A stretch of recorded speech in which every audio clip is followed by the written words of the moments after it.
क्या आप जानते हैं कि दुनिया का सबसे बड़ा धन सोना, चांदी, पैसा या महंगी संपत्ति नहीं है। श्री कृष्ण ने एक ऐसा अमूल्य रहस्य बताया है जिसे जान लेने के बाद इंसान जीवन भर कभी गरीब महसूस नहीं करता। बहुत से लोग पूरी जिंदगी धन कमाने में लगा देते हैं, लेकिन फिर भी उनके मन में शांति नहीं होती, खुशी नहीं होती और संतोष नहीं होती। आखिर ऐसा क्यों होता है? क्या कारण है कि कुछ लोग कम साधनों में भी प्रसन्न रहते हैं, जबकि कुछ लोग अपार धन होने के बावजूद दुखी रहते हैं? आज की इस प्रेरणादायक कहानी में आप जानेंगे श्री कृष्ण द्वारा बताया गया वो अनमोल रहस्य जो जीवन को सुख, शांति और समृद्धि से भर सकता है। इसलिए इस कहानी को अंत तक अवश्य देखिए, क्योंकि हो सकता है कि जीवन का सबसे बड़ा धन जिसे आप आज तक बाहर खोज रहे थे वो आपके ही भीतर छिपा हो। आज मैं आप सभी के सामने एक ऐसा रहस्य लेकर आई हूँ जो यदि किसी व्यक्ति के हृदय में उतर जाए तो उसका पूरा जीवन बदल सकता है। संसार का प्रत्येक मनुष्य धन कमाने के लिए दिन रात मेहनत करता है। कोई नौकरी करता है, कोई व्यापार करता है, कोई खेती करता है तो कोई विदेश जाकर अपने सपनों को पूरा करने का प्रयास करता है। हर व्यक्ति चाहता है कि उसके पास बहुत सारा पैसा हो, बड़ा घर हो, गाड़ी हो, सम्मान हो और जीवन की सभी सुख सुविधाएं हो। लेकिन क्या आपने कभी स्वयं से यह प्रश्न पूछा है कि वास्तव में जीवन का सबसे बड़ा धन क्या है? क्या केवल पैसा ही सबसे बड़ा धन है? यदि पैसा ही सबसे बड़ा धन होता तो संसार के सभी अमीर लोग सदैव प्रसन्न रहते। उनके जीवन में कभी तनाव, चिंता या दुख ना होता। लेकिन हम देखते हैं कि अनेक धनवान लोग भी बेचैनी, अकेलेपन और असंतोष से घिरे रहते हैं। क्या स्वास्थ्य सबसे बड़ा धन है? निश्चित रूप से स्वास्थ्य अत्यंत महत्वपूर्ण है, लेकिन केवल स्वस्थ शरीर होने से जीवन पूर्ण नहीं हो जाता। यदि मन अशांत हो, रिश्ते टूटे हुए हो और आत्मा दुखी हो तो स्वस्थ शरीर भी व्यक्ति को वास्तविक सुख नहीं दे सकता। क्या परिवार सबसे बड़ा धन है? परिवार भी ईश्वर का अनमोल उपहार है, लेकिन यदि परिवार में प्रेम ना हो, विश्वास ना हो और एक दूसरे के प्रति सम्मान ना हो तो केवल रिश्ते का नाम रह जाता है, उनका आनंद समाप्त हो जाता है। तो फिर जीवन का सबसे बड़ा धन आखिर है क्या? इसी प्रश्न का उत्तर भगवान श्री कृष्ण ने मानवता को दिया है। श्री कृष्ण कहते हैं कि संसार का सबसे बड़ा धन ना सोना है, ना चांदी है, ना महल है और ना ही पद प्रतिष्ठा। जीवन का सबसे बड़ा धन है संतोष, सद्बुद्धि और भगवान पर अटूट विश्वास। जिस व्यक्ति के पास ये तीनों धन है वो परिस्थितियां कैसी भी हो जीवन से समृद्ध रहता है। बहुत समय पहले एक नगर में माधवी नाम की एक महिला रहती थी। वो साधारण परिवार से थी। उसका जीवन किसी राजमहल जैसा नहीं था। उसके पास बहुत धन संपत्ति भी नहीं थी, लेकिन उसके मन में एक इच्छा हमेशा रहती थी कि काश उसके पास बहुत पैसा होता तो वो सुखी हो जाती। जब भी वो अपने पड़ोसियों के बड़े घर देखती, महंगे वस्त्र देखती और लोगों की संपन्नता देखती तो उसका मन उदास हो जाता। वो सोचती, हे भगवान, मैंने ऐसा कौन सा पाप किया है कि मेरे पास इतना कम है। दूसरों के पास सब कुछ है और मेरे पास कुछ भी नहीं। धीरे धीरे उसकी ये सोच उसकी आदत बन गई। उसके पास जो था उसे वो महत्व नहीं देती थी। उसका ध्यान हमेशा उस चीज पर रहता था जो उसके पास नहीं थी। एक दिन वो अपने घर के आंगन में बैठी थी। उसका मन बहुत उदास था। तभी वहाँ एक वृद्ध संत आए। संत ने मुस्कुराकर पूछा, बेटी, इतनी उदास क्यों बैठी हो? माधवी ने कहा, महाराज, मेरे पास धन नहीं है, मेरी इच्छाएं पूरी नहीं होती, मैं दूसरों की तरह समृद्ध नहीं हूँ, इसी कारण दुखी हूँ। संत ने शांत स्वर में कहा, क्या तुम्हें लगता है कि धनवान लोग दुखी नहीं होते? माधवी ने तुरंत उत्तर दिया, कम से कम उनके पास पैसों की चिंता तो नहीं होती। संत मुस्कुराए। उन्होंने कहा, मैं तुम्हें एक प्रश्न पूछता हूँ। यदि कोई व्यक्ति तुम्हें 1 करोड़ स्वर्ण मुद्राएं दे दे, लेकिन बदले में तुम्हारी आंखें मांग ले, तो क्या तुम दोगी? माधवी चौंक गई। उसने कहा, नहीं महाराज, आंखों के बिना धन का क्या लाभ? संत ने फिर पूछा, यदि कोई 10 करोड़ स्वर्ण मुद्राएं देकर तुम्हारे दोनों हाथ मांगे, तो क्या दोगी? कभी नहीं। यदि कोई तुम्हारे पैर मांगे? नहीं। यदि कोई तुम्हारा स्वास्थ्य मांगे? नहीं। यदि कोई तुम्हारी संतान का प्रेम मांगे? नहीं। संत मुस्कुराने लगे। उन्होंने कहा, तो फिर सोचो बेटी, जिसके पास ऐसी अनमोल वस्तुएं हैं जिन्हें वो करोड़ों स्वर्ण मुद्राओं के बदले भी नहीं देना चाहती, वो स्वयं को गरीब कैसे कह सकती है? माधवी स्तब्ध रह गई। उसने पहली बार अपने जीवन को उस दृष्टि से देखा था। वो समझने लगी कि जिसके पास देखने के लिए आंखें हैं, चलने के लिए पैर है, काम करने के लिए हाथ है, सोचने के लिए बुद्धि है और प्रेम करने वाला परिवार है, वो वास्तव में निर्धन नहीं है। लेकिन संत यही नहीं रुके। उन्होंने कहा, फिर भी एक ऐसा धन है जो इस सबसे भी अधिक मूल्यवान है। माधवी ने उत्सुकता से पूछा, वो कौन सा धन है महाराज? संत ने उत्तर दिया, संतोष। माधवी ने आश्चर्य से पूछा, संतोष कैसे धन हो सकता है? संत बोले, क्योंकि जिसके पास संतोष नहीं है वो कभी आमिर नहीं हो सकता, और जिसके पास संतोष है उसे कोई गरीब नहीं बना सकता। यह शब्द माधवी के हृदय में उतर गए। संत ने आगे कहा, एक व्यक्ति के पास 10 लाख है, वो 1 करोड़ चाहता है। 1 करोड़ मिलने पर 10 करोड़ चाहता है। 10 करोड़ मिलने पर 100 करोड़ चाहता है। उसकी इच्छाओं का अंत नहीं होता। वो लगातार भागता रहता है, लेकिन शांति उसे कभी नहीं मिलती। दूसरी ओर एक व्यक्ति है जो मेहनत करता है, ईमानदारी से जीवन जीता है और भगवान का धन्यवाद करता है। वो आगे बढ़ने का प्रयास भी करता है, लेकिन भीतर से संतुष्ट रहता है। वो हर दिन आनंद का अनुभव करता है। अब बताओ, वास्तव में अमीर कौन है? माधवी के पास कोई उत्तर नहीं था, क्योंकि वो जान चुकी थी वास्तविक अमीरी बैंक खाते में नहीं, मन की अवस्था में होती है। भगवान श्री कृष्ण ने भी भगवत गीता में यही संदेश दिया है कि मनुष्य को कर्म करते रहना चाहिए, लेकिन अपने सुख को बाहरी वस्तुओं पर निर्भर नहीं करना चाहिए। जो व्यक्ति अपने खुशी को धन, वस्तुओं और परिस्थितियों से बांध देता है, उसका सुख भी उन्हीं चीजों के साथ आता जाता रहता है। लेकिन जो व्यक्ति अपने भीतर ईश्वर का प्रकाश जगा लेता है, उसका आनंद स्थायी हो जाता है। माधवी ने उस दिन के बाद अपने जीवन को बदलने का निर्णय लिया। उसने सुबह उठकर भगवान को धन्यवाद देना शुरू किया। वो कहती, हे प्रभु, आपने मुझे नया दिन दिया, इसके लिए धन्यवाद। मेरे पास भोजन है, इसके लिए धन्यवाद। मेरा परिवार सुरक्षित है, इसके लिए धन्यवाद। मैं चल सकती हूँ, देख सकती हूँ, सुन सकती हूँ, इसके लिए धन्यवाद। धीरे धीरे उसके भीतर परिवर्तन आने लगा।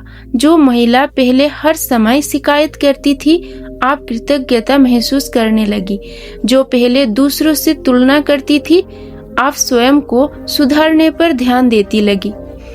जो पहले अभाव देखती थी, अब ईश्वर की कृपा देखने लगी। कुछ महीनों बाद उसके जीवन में अद्भुत परिवर्तन दिखाई देने लगा।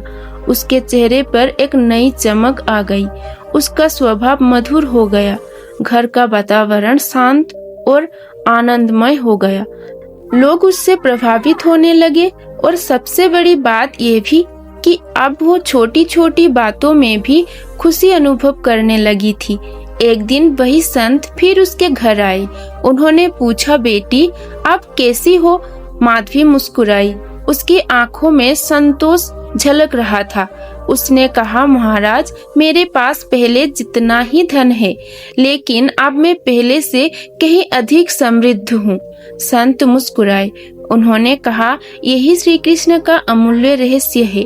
संसार का सबसे बड़ा धन बाहर नहीं, भीतर छिपा है।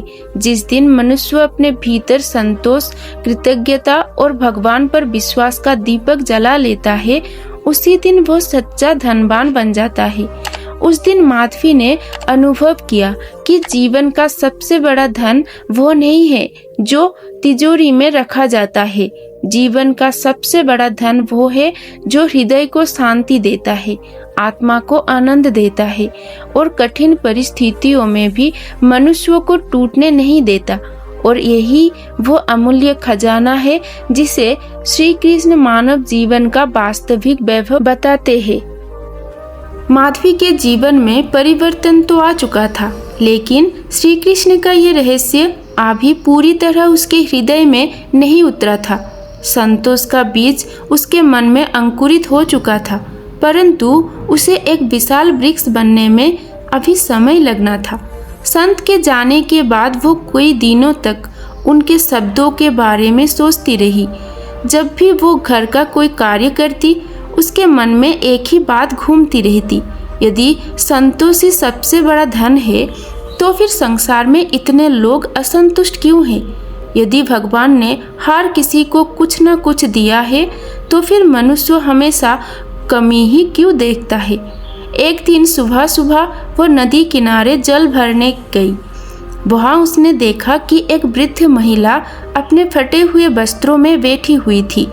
उसके पास कोई बड़ा घर नहीं था, कोई सेवक नहीं था, कोई धन दौलत नहीं थी, फिर भी उसके चेहरे पर ऐसी शांति थी जैसे उसने बड़े बड़े धनवान लोगों के चेहरे पर भी कभी नहीं देखी थी। माधवी उसके पास गई और विनम्रता से बोली, माताजी, क्या आप यहाँ अकेली रहती है? वृद्ध मुस्कुराई और बोली, हाँ बेटी, मैं यहीं रहती हूँ। क्या आपको किसी चीज़ की कमी महसूस नहीं होती? वृद्धा ने आकाश की ओर देखा और कहा, जिसे भगवान मिल जाए उसे कमी किस बात की? ये उत्तर सुनकर माधवी कुछ क्षण मौन रह गई। वृद्धा आगे बोली, जब मैं युवा थी तो मेरे मन में भी अनेक इच्छाएं थी। मैं सोचती थी कि यदि मेरे पास अधिक धन हो जाए तो मैं सुखी हो जाऊंगी। फिर मैंने धन कमाया, उसके बाद लगा कि बड़ा घर चाहिए। घर मिला तो लगा कि और सम्मान चाहिए। सम्मान मिला तो लगा कि और सुरक्षा चाहिए। इच्छाएं बढ़ती गई, लेकिन शांति नहीं मिली। फिर क्या हुआ? माधवी ने पूछा। वृद्धा ने कहा, एक दिन मैंने समझ लिया कि इच्छाओं का कोई अंत नहीं है। जिस व्यक्ति का सुख इच्छाओं पर आधारित है, उसका सुख कभी स्थायी नहीं हो सकता। माधवी को ऐसा लगा जैसे वही संत फिर से उसके सामने खड़े होकर उसे शिक्षा दे रहे हो। उस दिन वो घर लौटी तो उसके मन में अनेक विचार चल रहे थे। रात को जब सभी सो गए, वो आंगन में बैठकर तारों को देखने लगी। उसने सोचा, भगवान ने यह विशाल आकाश बनाया, ये अनगिनत तारे बनाए, सूर्य बनाया, चंद्रमा बनाया। उन्होंने प्रकृति में सब कुछ संतुलित रखा। फिर मनुष्य ही ऐसा क्यों है जो कभी संतुष्ट नहीं होता? उसी समय उसे श्री कृष्ण की एक शिक्षा याद आई। श्री कृष्ण कहते हैं कि मनुष्य का मन यदि नियंत्रित ना हो तो वही उसका सबसे बड़ा शत्रु बन जाता है, और यदि मन नियंत्रित हो जाता तो वही उसका सबसे बड़ा मित्र बन जाता। माधवी ने अनुभव किया कि उसकी अधिकांश परेशानियां बाहरी परिस्थितियों से नहीं, बल्कि उसके अपने मन से उत्पन्न होती थी। जब पड़ोसी नया घर बनाते थे तो उसका मन दुखी हो जाता था। जब कोई नया आभूषण खरीदता था तो उसका मन तुलना करने लगता था। जब किसी को सम्मान मिलता था तो उसके भीतर ईर्ष्या जाग जाती थी। वास्तव में दुख का कारण वस्तुएं नहीं थी, दुख का कारण मन की तुलना थी। उस दिन उसने स्वयं से एक वचन लिया। उसने कहा, आज से मैं तुलना नहीं करूंगी। मैं अपने जीवन को ईश्वर का उपहार मानकर स्वीकार करूंगी। लेकिन ये मार्ग आसान नहीं था। कुछ ही दिन बाद उसके नगर में एक बड़ा उत्सव आयोजित हुआ। सभी लोग नए वस्त्र पहनकर आए थे। कई महिलाओं ने बहुमूल्य आभूषण धारण किए हुए थे। माधवी ने जब उन्हें देखा तो उसके मन में फिर वही पुरानी भावना उठने लगी। एक क्षण के लिए उसे लगा कि उसके पास भी ऐसे आभूषण होने चाहिए, लेकिन तभी उसे संत के शब्द याद आ गए, जिसके पास संतोष नहीं है वो कभी आमिर नहीं हो सकता। उसने अपनी आंखें बंद की और भगवान का स्मरण किया। कुछ ही क्षणों में उसका मन शांत हो गया। उसने अनुभव किया कि वास्तविक विजय बाहरी दुनिया पर नहीं बल्कि अपने मन पर प्राप्त करनी होती है। उसी उत्सव में एक धनी व्यापारी भी आया हुआ था। नगर में उसकी बहुत प्रतिष्ठा थी। उसके पास अपार धन था, बड़े बड़े भवन थे और अनेक नौकर चाकर थे। लेकिन उस दिन उसका चेहरा अत्यंत चिंतित दिखाई दे रहा था। लोग आपस में चर्चा कर रहे थे कि व्यापारी को रातों को नींद नहीं आती। उसे हर समय अपने धन की चिंता लगी रहती है।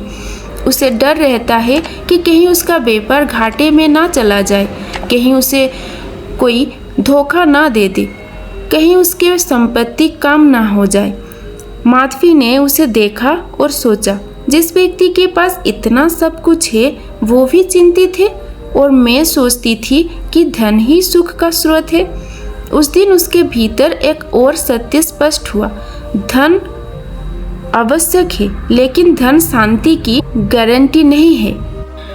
यदि मन अशांत है तो महल भी कारागार जैसा लगता है। यदि मन शांत है तो छोटी सी झोपड़ी भी स्वर्ग जैसी प्रतीत होती है। समय बीतता गया। माधवी प्रतिदिन भगवान का ध्यान करने लगी। वो गीता के उपदेश सुनती और अपने जीवन में उन्हें उतारने का प्रयास करती। धीरे धीरे उसकी दृष्टि बदलने लगी। अब वो हर परिस्थिति में कोई ना कोई सीख खोज लेती थी। यदि कोई कठिनाई आती तो वो सोचती, शायद भगवान मुझे कुछ नया सिखाना चाहते हैं। यदि कोई असफलता मिलती तो वो सोचती, ये अंत नहीं, एक नई शुरुआत है। यदि कोई उसका अपमान करता तो वो अपने भीतर झांक कर देखती कि कहीं उसके अहंकार को तो चोट नहीं लगी। इस प्रकार उसका जीवन एक साधना बनता जा रहा था। एक दिन गांव में भयंकर सूखा पड़ गया। खेत सूखने लगे, कुआं का पानी कम होने लगा। लोग चिंतित हो गए।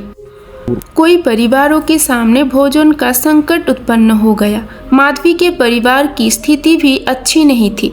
घर में अनाज सीमित था। भविष्य अनिश्चित दिखाई दे रहा था। पहले वाली माधवी होती तो शायद रोने लगती, शिकायत करने लगती और भाग्य को दोष देने लगती। लेकिन अब वो बदल चुकी थी। उसने अपने परिवार से कहा, डरिए मत, जिसने अब तक हमारा पालन किया है वही आगे भी करेगा। उसके शब्दों में विश्वास था। उसके चेहरे पर भय नहीं था। उसकी आंखों में आशा थी। उसने घर का थोड़ा थोड़ा अनाज बचाकर उपयोग करना शुरू किया। साथ ही उसने उन पड़ोसियों की भी सहायता की जिनकी स्थिति उससे भी अधिक कठिन थी।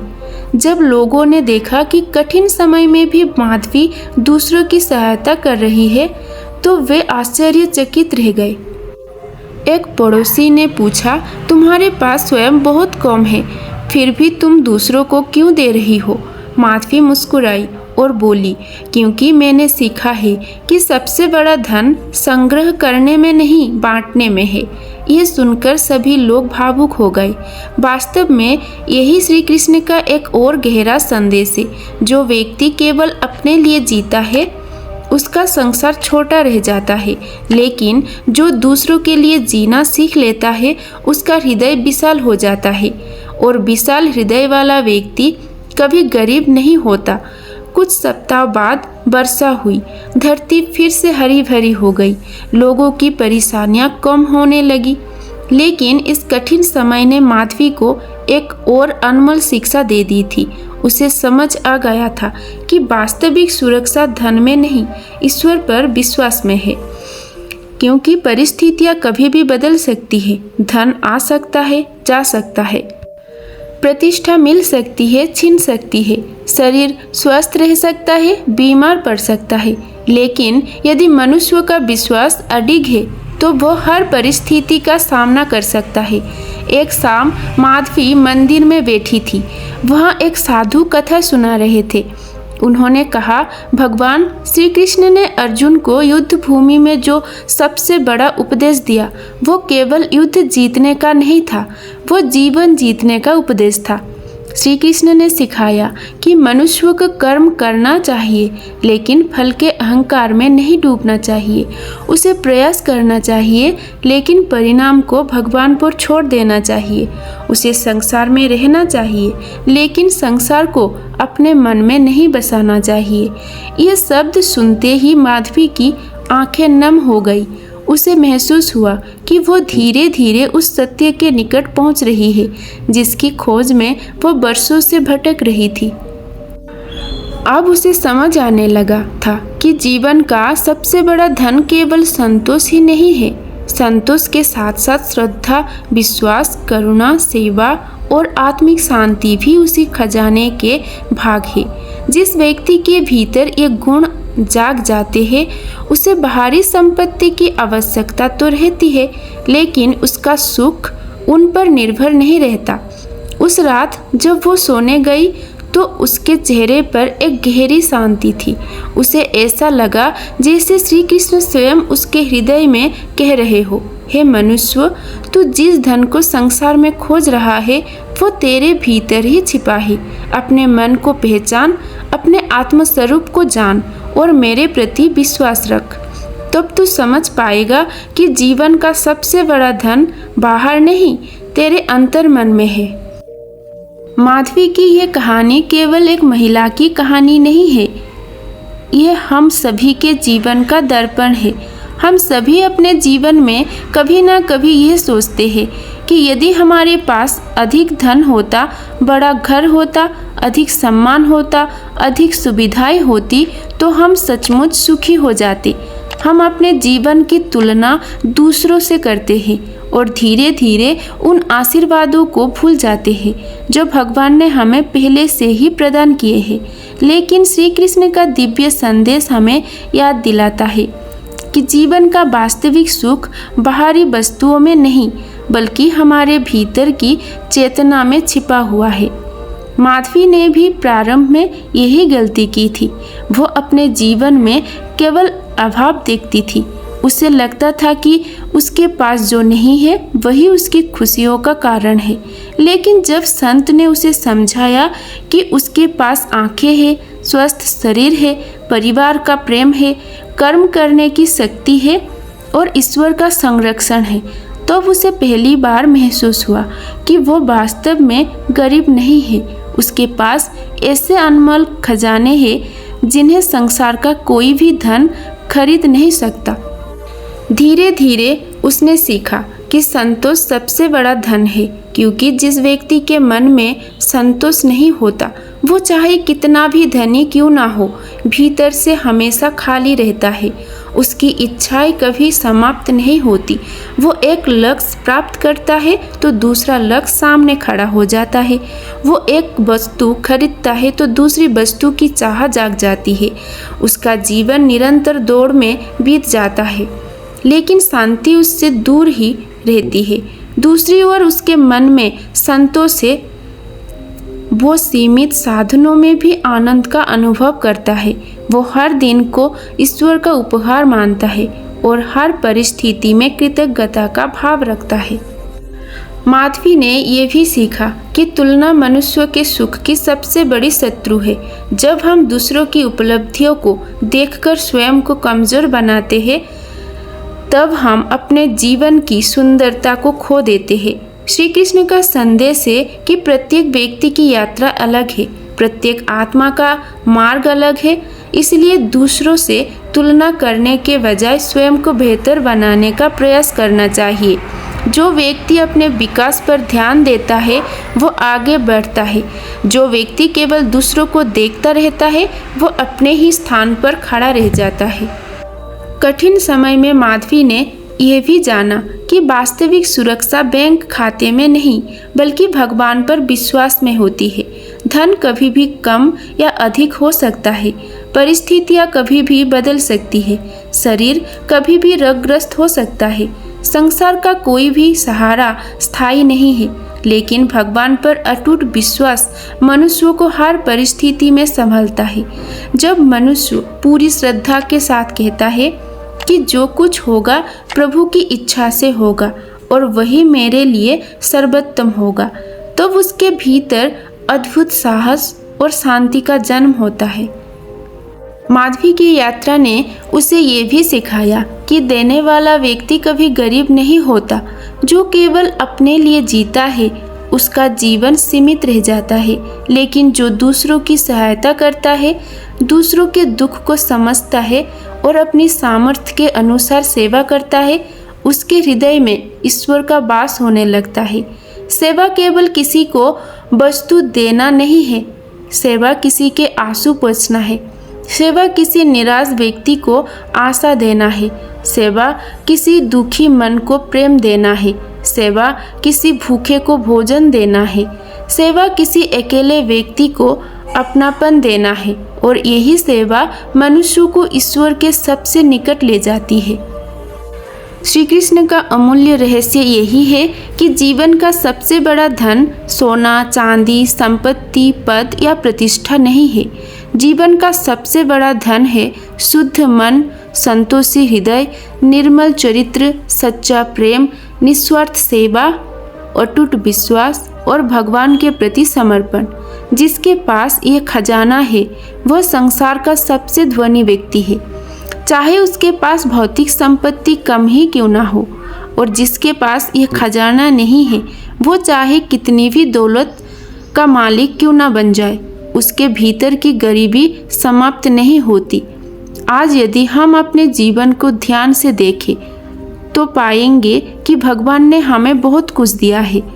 हमें श्वासें दी है, परिवार दिया है, अवसर दिए हैं, कर्म करने की शक्ति दी है, सोचने की बुद्धि दी है और सबसे बढ़कर अपनी कृपा दी है।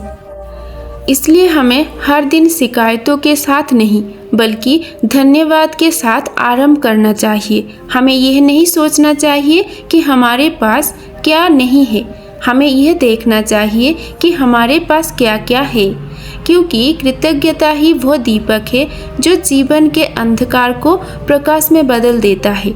याद रखिए, जीवन की सबसे बड़ी सफलता धनवान बनना नहीं है, जीवन की सबसे बड़ी सफलता है मन की शांति प्राप्त करना। जीवन की सबसे बड़ी उपलब्धि है ऐसा हृदय बनाना जिसमें प्रेम हो, करुणा हो और ईश्वर का स्मरण हो। जीवन की सबसे बड़ी विजय है अपने मन को जीत लेना, और जीवन का सबसे बड़ा धन है श्री कृष्ण पर अटूट विश्वास रखना। जब संसार साथ छोड़ दे तब भी भगवान साथ रहते हैं। जब परिस्थितियां विपरीत हो जाए तब भी भगवान मार्ग दिखाते हैं। जब मनुष्य स्वयं को अकेला समझता है तब भी भगवान उसके हृदय में उपस्थित रहते हैं। इसलिए कभी निराश मत होइए, कभी स्वयं को असहाय मत समझिए, कभी यह मत सोचिए कि आपके पास कुछ नहीं है। यदि आपके जीवन में भगवान का नाम है, ईमानदारी है, संतोष है और प्रेम है, तो आपके पास संसार का सबसे बड़ा खजाना है। तो दोस्तों, आइए आज हम सब अपने हृदय में यह संकल्प ले कि हम तुलना नहीं करेंगे, शिकायत नहीं करेंगे, ईर्ष्या नहीं करेंगे। हम अपने जीवन को भगवान का प्रसाद मानकर स्वीकार करेंगे। हम परिश्रम करेंगे, अच्छे कर्म करेंगे, दूसरों की सहायता करेंगे और हर परिस्थिति में श्री कृष्ण का स्मरण करेंगे, क्योंकि अंत में ना धन साथ जाएगा, ना पद साथ जाएगा, ना महल साथ जाएंगे। साथ जाएंगे केवल हमारे कर्म, हमारा प्रेम, हमारी भक्ति और हमारे द्वारा किए गए सत्कर्म। यही श्री कृष्ण का अमूल्य रहस्य है। यही जीवन का सबसे बड़ा सत्य है। यही मनुष्यों की सबसे बड़ी संपत्ति है, यही सच्ची समृद्धि है, यही वास्तविक सुख है, यही आत्मिक शांति है, यही जीवन का सबसे बड़ा धन है। वृंदावन से कुछ दूर एक छोटे से गांव में वैदेही नाम की एक महिला रहती थी। उसका जीवन देखने में बिल्कुल साधारण था। मिट्टी का घर, छोटा सा आंगन, परिवार की सीमित आय और रोजमर्रा की जिम्मेदारियां। गांव के लोग उसे एक मेहनती और शांत स्वभाव की स्त्री मानते थे, लेकिन उसके हृदय के भीतर एक ऐसी बेचैनी थी जिसके बारे में कोई नहीं जानता था। वैदेही अक्सर सोचती थी कि भगवान ने उसके साथ न्याय नहीं किया। जब वह गांव के संपन्न लोगों के बड़े मकान, सुंदर वस्त्र और ऐश्वर्यपूर्ण जीवन को देखती तो उसके मन में एक टीस उठती।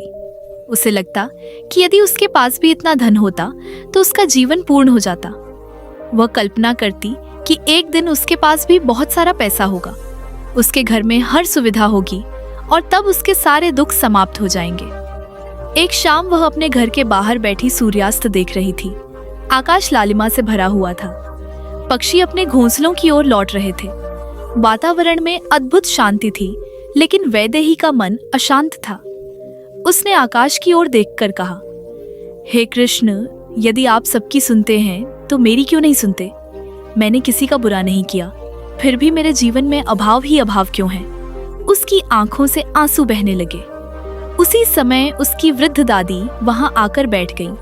उन्होंने प्यार से उसके सिर पर हाथ फेरा और पूछा, बेटी, फिर क्या सोच रही है? वैदेही ने कहा, दादी, मैं सोचती हूँ कि यदि हमारे पास बहुत धन होता तो जीवन कितना अच्छा होता। दादी मुस्कुराई। तुझे लगता है कि धन से सभी समस्याएं समाप्त हो जाती हैं? कम से कम अधिकांश समस्याएं तो समाप्त हो ही जाती हैं। दादी ने कुछ क्षण मौन रहकर कहा, जब मैं जवान थी तब हमारे गांव में एक बहुत धनी साहूकार रहता था। उसके पास इतना धन था कि 7 पीढ़ियां भी खर्च करती तो समाप्त न होता, लेकिन मैंने उसे कभी प्रसन्न नहीं देखा। वह हर समय चिंता में डूबा रहता था। उसे डर रहता था कि कहीं उसका धन चोरी न हो जाए, कहीं व्यापार में नुकसान न हो जाए, कहीं कोई उसे धोखा न दे दे। उसके पास सब कुछ था, लेकिन शांति नहीं थी। वैदेही ने ध्यान से उनकी बात सुनी, लेकिन उसके मन को पूरी तरह संतोष नहीं मिला। उसने सोचा, शायद वह व्यक्ति अलग होगा। यदि मेरे पास धन हो तो मैं अवश्य सुखी रहूंगी। कुछ दिनों बाद गांव में एक प्रसिद्ध संत के आने का समाचार फैला। दूर दूर से लोग उनके दर्शन करने पहुंचने लगे। कहा जाता था कि उनके पास जीवन की जटिल समस्याओं का सरल समाधान होता था। वैदेही भी उनके दर्शन करने गई। संत एक विशाल पीपल के वृक्ष के नीचे बैठे थे। उनके चेहरे पर दिव्य तेज था, आंखों में करुणा और मुस्कान में अद्भुत शांति। लोग अपनी अपनी समस्याएं लेकर उनके पास आ रहे थे। कोई स्वास्थ्य की चिंता बता रहा था, कोई परिवार की समस्या, कोई आर्थिक संकट। जब वैदेही की बारी आई तो उसने विनम्रता से प्रणाम किया। संत ने पूछा, बेटी, क्या चाहती हो? वैदेही ने बिना झिझक कहा, महाराज, मैं धनवान बनना चाहती हूँ। संत मुस्कुराए। क्यों? क्योंकि मुझे लगता है कि धन ही सुख का स्रोत है। संत ने उसकी आंखों में देखा और कहा, यदि मैं तुझे अभी बहुत सारा धन दे दूं तो क्या तू जीवन भर प्रसन्न रहेगी? हाँ, अवश्य। संत ने पास रखा एक छोटा दर्पण उठाया और उसकी ओर बढ़ाते हुए कहा, पहले इसमें स्वयं को देख। वैदेही ने दर्पण में अपना चेहरा देखा। संत बोले, अब मुझे बता, यदि मैं तुझे 100 स्वर्ण मुद्राएं दूं और बदले में तेरी आंखें मांग लूं तो क्या तू दे देगी? नहीं महाराज। यदि 1000 स्वर्ण मुद्राएं दूं और तेरे हाथ मांग लूं? कभी नहीं। यदि लाखों स्वर्ण मुद्राएं दूं और तेरे पैर मांग लूं? नहीं। संत मुस्कुराए। तो फिर तू स्वयं को गरीब क्यों समझती है? तेरे पास ऐसी संपत्ति है जिसे तू लाखों स्वर्ण मुद्राओं के बदले भी नहीं देना चाहती। वैदेही कुछ क्षण मौन रह गई। उसने इस दृष्टिकोण से कभी सोचा ही नहीं था। संत आगे बोले, मनुष्य अक्सर उस चीज के लिए रोता है जो उसके पास नहीं होती और उस अनमोल खजाने को भूल जाता है जो उसे पहले से मिला हुआ है। ये शब्द सीधे उसके हृदय में उतर गए। लेकिन संत ने फिर कहा, फिर भी एक ऐसा धन है जो आंखों, हाथों और पैरों से भी अधिक मूल्यवान है। वैदेही ने उत्सुकता से पूछा। वह कौन सा धन है? संत ने उत्तर दिया, संतोष। वैदेही चौंक गई। उसे यह उत्तर बिल्कुल अप्रत्याशित लगा। संत बोले, जिसके पास संतोष नहीं है वह चाहे कितना भी धनवान क्यों न हो, भीतर से निर्धन रहता है, और जिसके पास संतोष है वह अभावों में भी आनंद का अनुभव करता है। उस दिन वैदेही देर तक वहीं बैठी रही। वह लोगों को देखती रही। कोई अमीर था, कोई गरीब, कोई युवा था, कोई वृद्ध, लेकिन सभी किसी न किसी कमी की शिकायत कर रहे थे। उसे पहली बार महसूस हुआ कि समस्या केवल धन की नहीं है, समस्या मन की है। जब वह घर लौटी तो उसके भीतर एक नया प्रश्न जन्म ले चुका था। यदि संतोष सबसे बड़ा धन है तो मैं इसे कैसे प्राप्त करूं? रात भर उसे नींद नहीं आई। वह सोचती रही कि आखिर ऐसा क्या है जो मनुष्य को भीतर से समृद्ध बनाता है। अगली सुबह उसने अपने जीवन में एक छोटा सा परिवर्तन करने का निर्णय लिया। वह सूर्योदय से पहले उठी, घर के आंगन को साफ किया, तुलसी के पास दीपक जलाया और पहली बार उसने भगवान कृष्ण को धन्यवाद कहा। हे प्रभु, आज तक मैं केवल मांगती रही, लेकिन आज मैं आपका धन्यवाद करती हूँ कि आपने मुझे जीवन दिया, परिवार दिया, स्वास्थ्य दिया और कर्म करने की शक्ति दी। यह कहते समय उसके हृदय में एक अलग ही अनुभूति हुई, मानो कोई बोझ हल्का हो गया हो। उसे नहीं पता था कि यही छोटा सा कदम उसकी पूरी जीवन यात्रा को बदलने वाला था। उसे नहीं पता था कि श्री कृष्ण उसे ऐसी परीक्षा से गुजारने वाले हैं जहां वह धन, संतोष, प्रेम, विश्वास और जीवन के वास्तविक अर्थ को गहराई से समझ पाएगी। उसे नहीं पता था कि आने वाले दिनों में उसका सामना ऐसे लोगों से होगा जिनके जीवन उसे यह सिखाएंगे कि वास्तविक संपत्ति तिजोरी में नहीं, हृदय में रहती है। और उसे बिल्कुल भी नहीं पता था कि एक दिन वह स्वयं दूसरों को यह बताने वाली बनेगी कि जीवन का सबसे बड़ा धन आखिर क्या है। अगली सुबह जब वैदेही की आंख खुली तब सूरज की पहली किरणें अभी धरती पर उतरना शुरू ही हुई थी। वातावरण में अद्भुत शांति थी। पक्षियों का मधुर कलरव सुनाई दे रहा था और ठंडी हवा उसके चेहरे को स्पर्श कर रही थी। वह कुछ क्षणों तक बिस्तर पर बैठी रही और संत के शब्दों को याद करती रही, जिसके पास संतोष है वही वास्तव में धनवान है। यह वाक्य उसके मन में बार बार गूंज रहा था। वह उठी, स्नान किया और घर के आंगन में तुलसी के सामने दीपक जलाया। पहले की तरह उसने भगवान से लंबी लंबी इच्छाओं की सूची नहीं रखी। उसने केवल इतना कहा, हे श्री कृष्ण, यदि संतोष ही सबसे बड़ा धन है तो मुझे उसे समझने की बुद्धि दीजिए। यह कहते समय उसके मन में एक अनोखी शांति उतर आई। दिन बीतने लगे। वैदेही अपने दैनिक कार्य करती रही, लेकिन अब उसके भीतर एक खोज जाग चुकी थी। वह हर घटना को एक नए दृष्टिकोण से देखने लगी थी। वह जानना चाहती थी कि आखिर वह कौन सा रहस्य है जिसने संत के चेहरे पर इतनी शांति ला दी थी। एक दिन दोपहर के समय वह नदी से पानी भरकर लौट रही थी। रास्ता लंबा था और धूप तेज थी। गांव के बाहर एक पुराने बरगद के वृक्ष के नीचे उसने एक वृद्धा को बैठे देखा। वृद्धा के वस्त्र बहुत साधारण थे। उनके बाल सफेद थे और चेहरे पर उम्र की गहरी रेखाएं थीं, लेकिन उनकी आंखों में ऐसा तेज था जो सामान्य नहीं लगता था। वैदेही ने सोचा कि शायद उन्हें पानी की आवश्यकता होगी। वह उनके पास गई और बोली, माताजी, क्या आप पानी पिएंगी? वृद्धा मुस्कुराई, हाँ बेटी, अवश्य। वैदेही ने अपना घड़ा आगे बढ़ा दिया। वृद्धा ने थोड़ा पानी पिया और फिर उसकी ओर देखते हुए पूछा, तू बहुत सोचती है ना? वैदेही चौंक गई। आपको कैसे पता? वृद्धा हल्के से हंस पड़ी। तेरा चेहरा बता रहा है। वैदेही उनके पास बैठ गई। कुछ क्षण दोनों मौन रहीं। फिर वृद्धा बोली, किस बात की चिंता है? वैदेही ने अपने मन की सारी बातें उन्हें बता दी। उसने संत से हुई मुलाकात का वर्णन किया।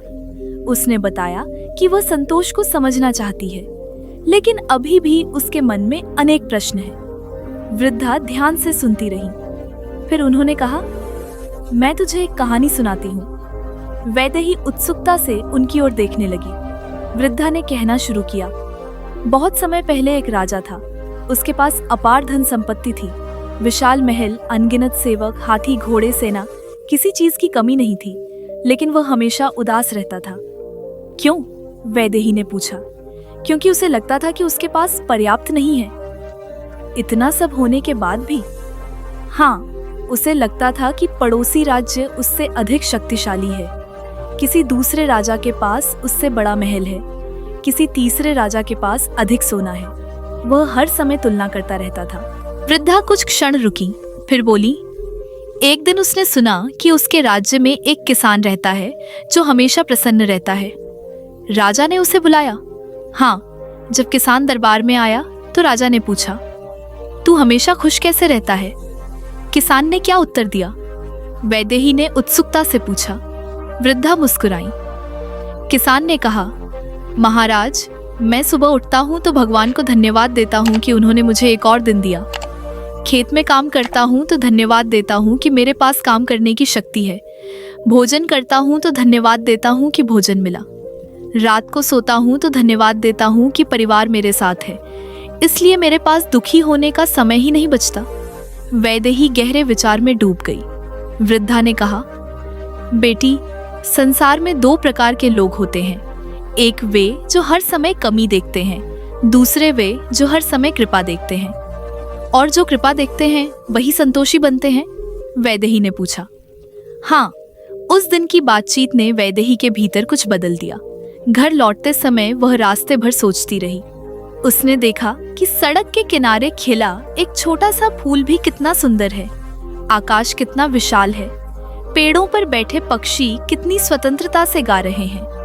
उसे लगा जैसे वह पहली बार दुनिया को ध्यान से देख रही हो। अगले कुछ दिनों तक उसने एक नया अभ्यास शुरू किया। हर रात सोने से पहले वह 5 ऐसी चीजें लिखती जिनके लिए वह भगवान की आभारी थी। पहले दिन उसने लिखा, मेरा परिवार, मेरा स्वास्थ्य, आज का भोजन, सूर्योदय का सुंदर दृश्य, भगवान का स्मरण। दूसरे दिन उसने और बातें लिखी, तीसरे दिन और भी। धीरे धीरे उसे महसूस होने लगा कि उसके जीवन में अभाव से अधिक आशीर्वाद है। लेकिन मन का परिवर्तन कभी सीधी रेखा में नहीं होता। एक दिन उसकी पड़ोसन ने नया सोने का हार खरीदा। पूरा गांव उसकी चर्चा कर रहा था। जब वैदेही ने वह हार देखा तो उसके भीतर फिर वही पुरानी इच्छा जाग उठी। उसने सोचा, काश मेरे पास भी ऐसा हार होता। कुछ देर तक उसका मन अशांत रहा, लेकिन फिर उसे संत और वृद्धा दोनों की बातें याद आईं। उसने स्वयं से पूछा, क्या यह हार मुझे स्थायी सुख देगा? उत्तर आया, नहीं। क्या इसके बिना मेरा जीवन अधूरा है? उत्तर फिर आया, नहीं। धीरे धीरे उसका मन शांत हो गया। उसी रात उसने महसूस किया कि संतोष का अर्थ इच्छाओं का पूर्ण अभाव नहीं है। संतोष का अर्थ है इच्छाओं का स्वामी बनना, उनका दास नहीं बनना। मनुष्य आगे बढ़ने की इच्छा रख सकता है, अधिक मेहनत कर सकता है, बेहतर जीवन बनाने का प्रयास कर सकता है, लेकिन यदि उसकी खुशी केवल भविष्य की उपलब्धियों पर निर्भर हो जाए तो वह वर्तमान खो देता है। यही बात श्री कृष्ण ने अर्जुन को समझाई थी। कर्म करो, लेकिन अपने सुख को परिणाम से मत बांधो। प्रयास करो, लेकिन अपने मन की शांति को दांव पर मत लगाओ। कुछ सप्ताह बाद गांव में एक बड़ा मेला लगा। दूर दूर से व्यापारी आए। रंग बिरंगी दुकानें सजाई गईं। बच्चों की हंसी से पूरा वातावरण गूंज रहा था। वैदेही भी मेले में गई। वहां उसने एक धनी व्यापारी को देखा। उसके साथ कई सेवक थे।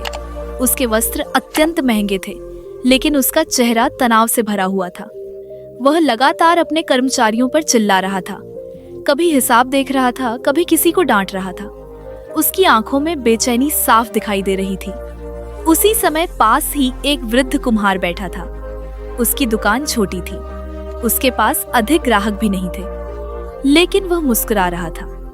वह बच्चों को मुफ्त में छोटे छोटे मिट्टी के खिलौने दे रहा था।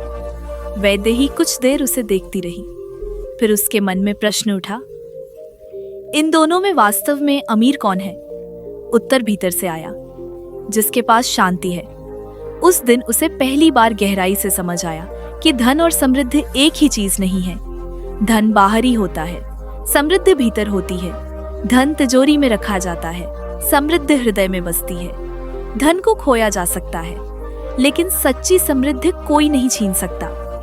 रात को जब वह घर लौटी तो उसने भगवान कृष्ण की मूर्ति के सामने बैठकर कहा, प्रभु, अब मैं समझने लगी हूँ कि जीवन का सबसे बड़ा धन केवल पैसा नहीं है, लेकिन मुझे अभी बहुत कुछ सीखना है।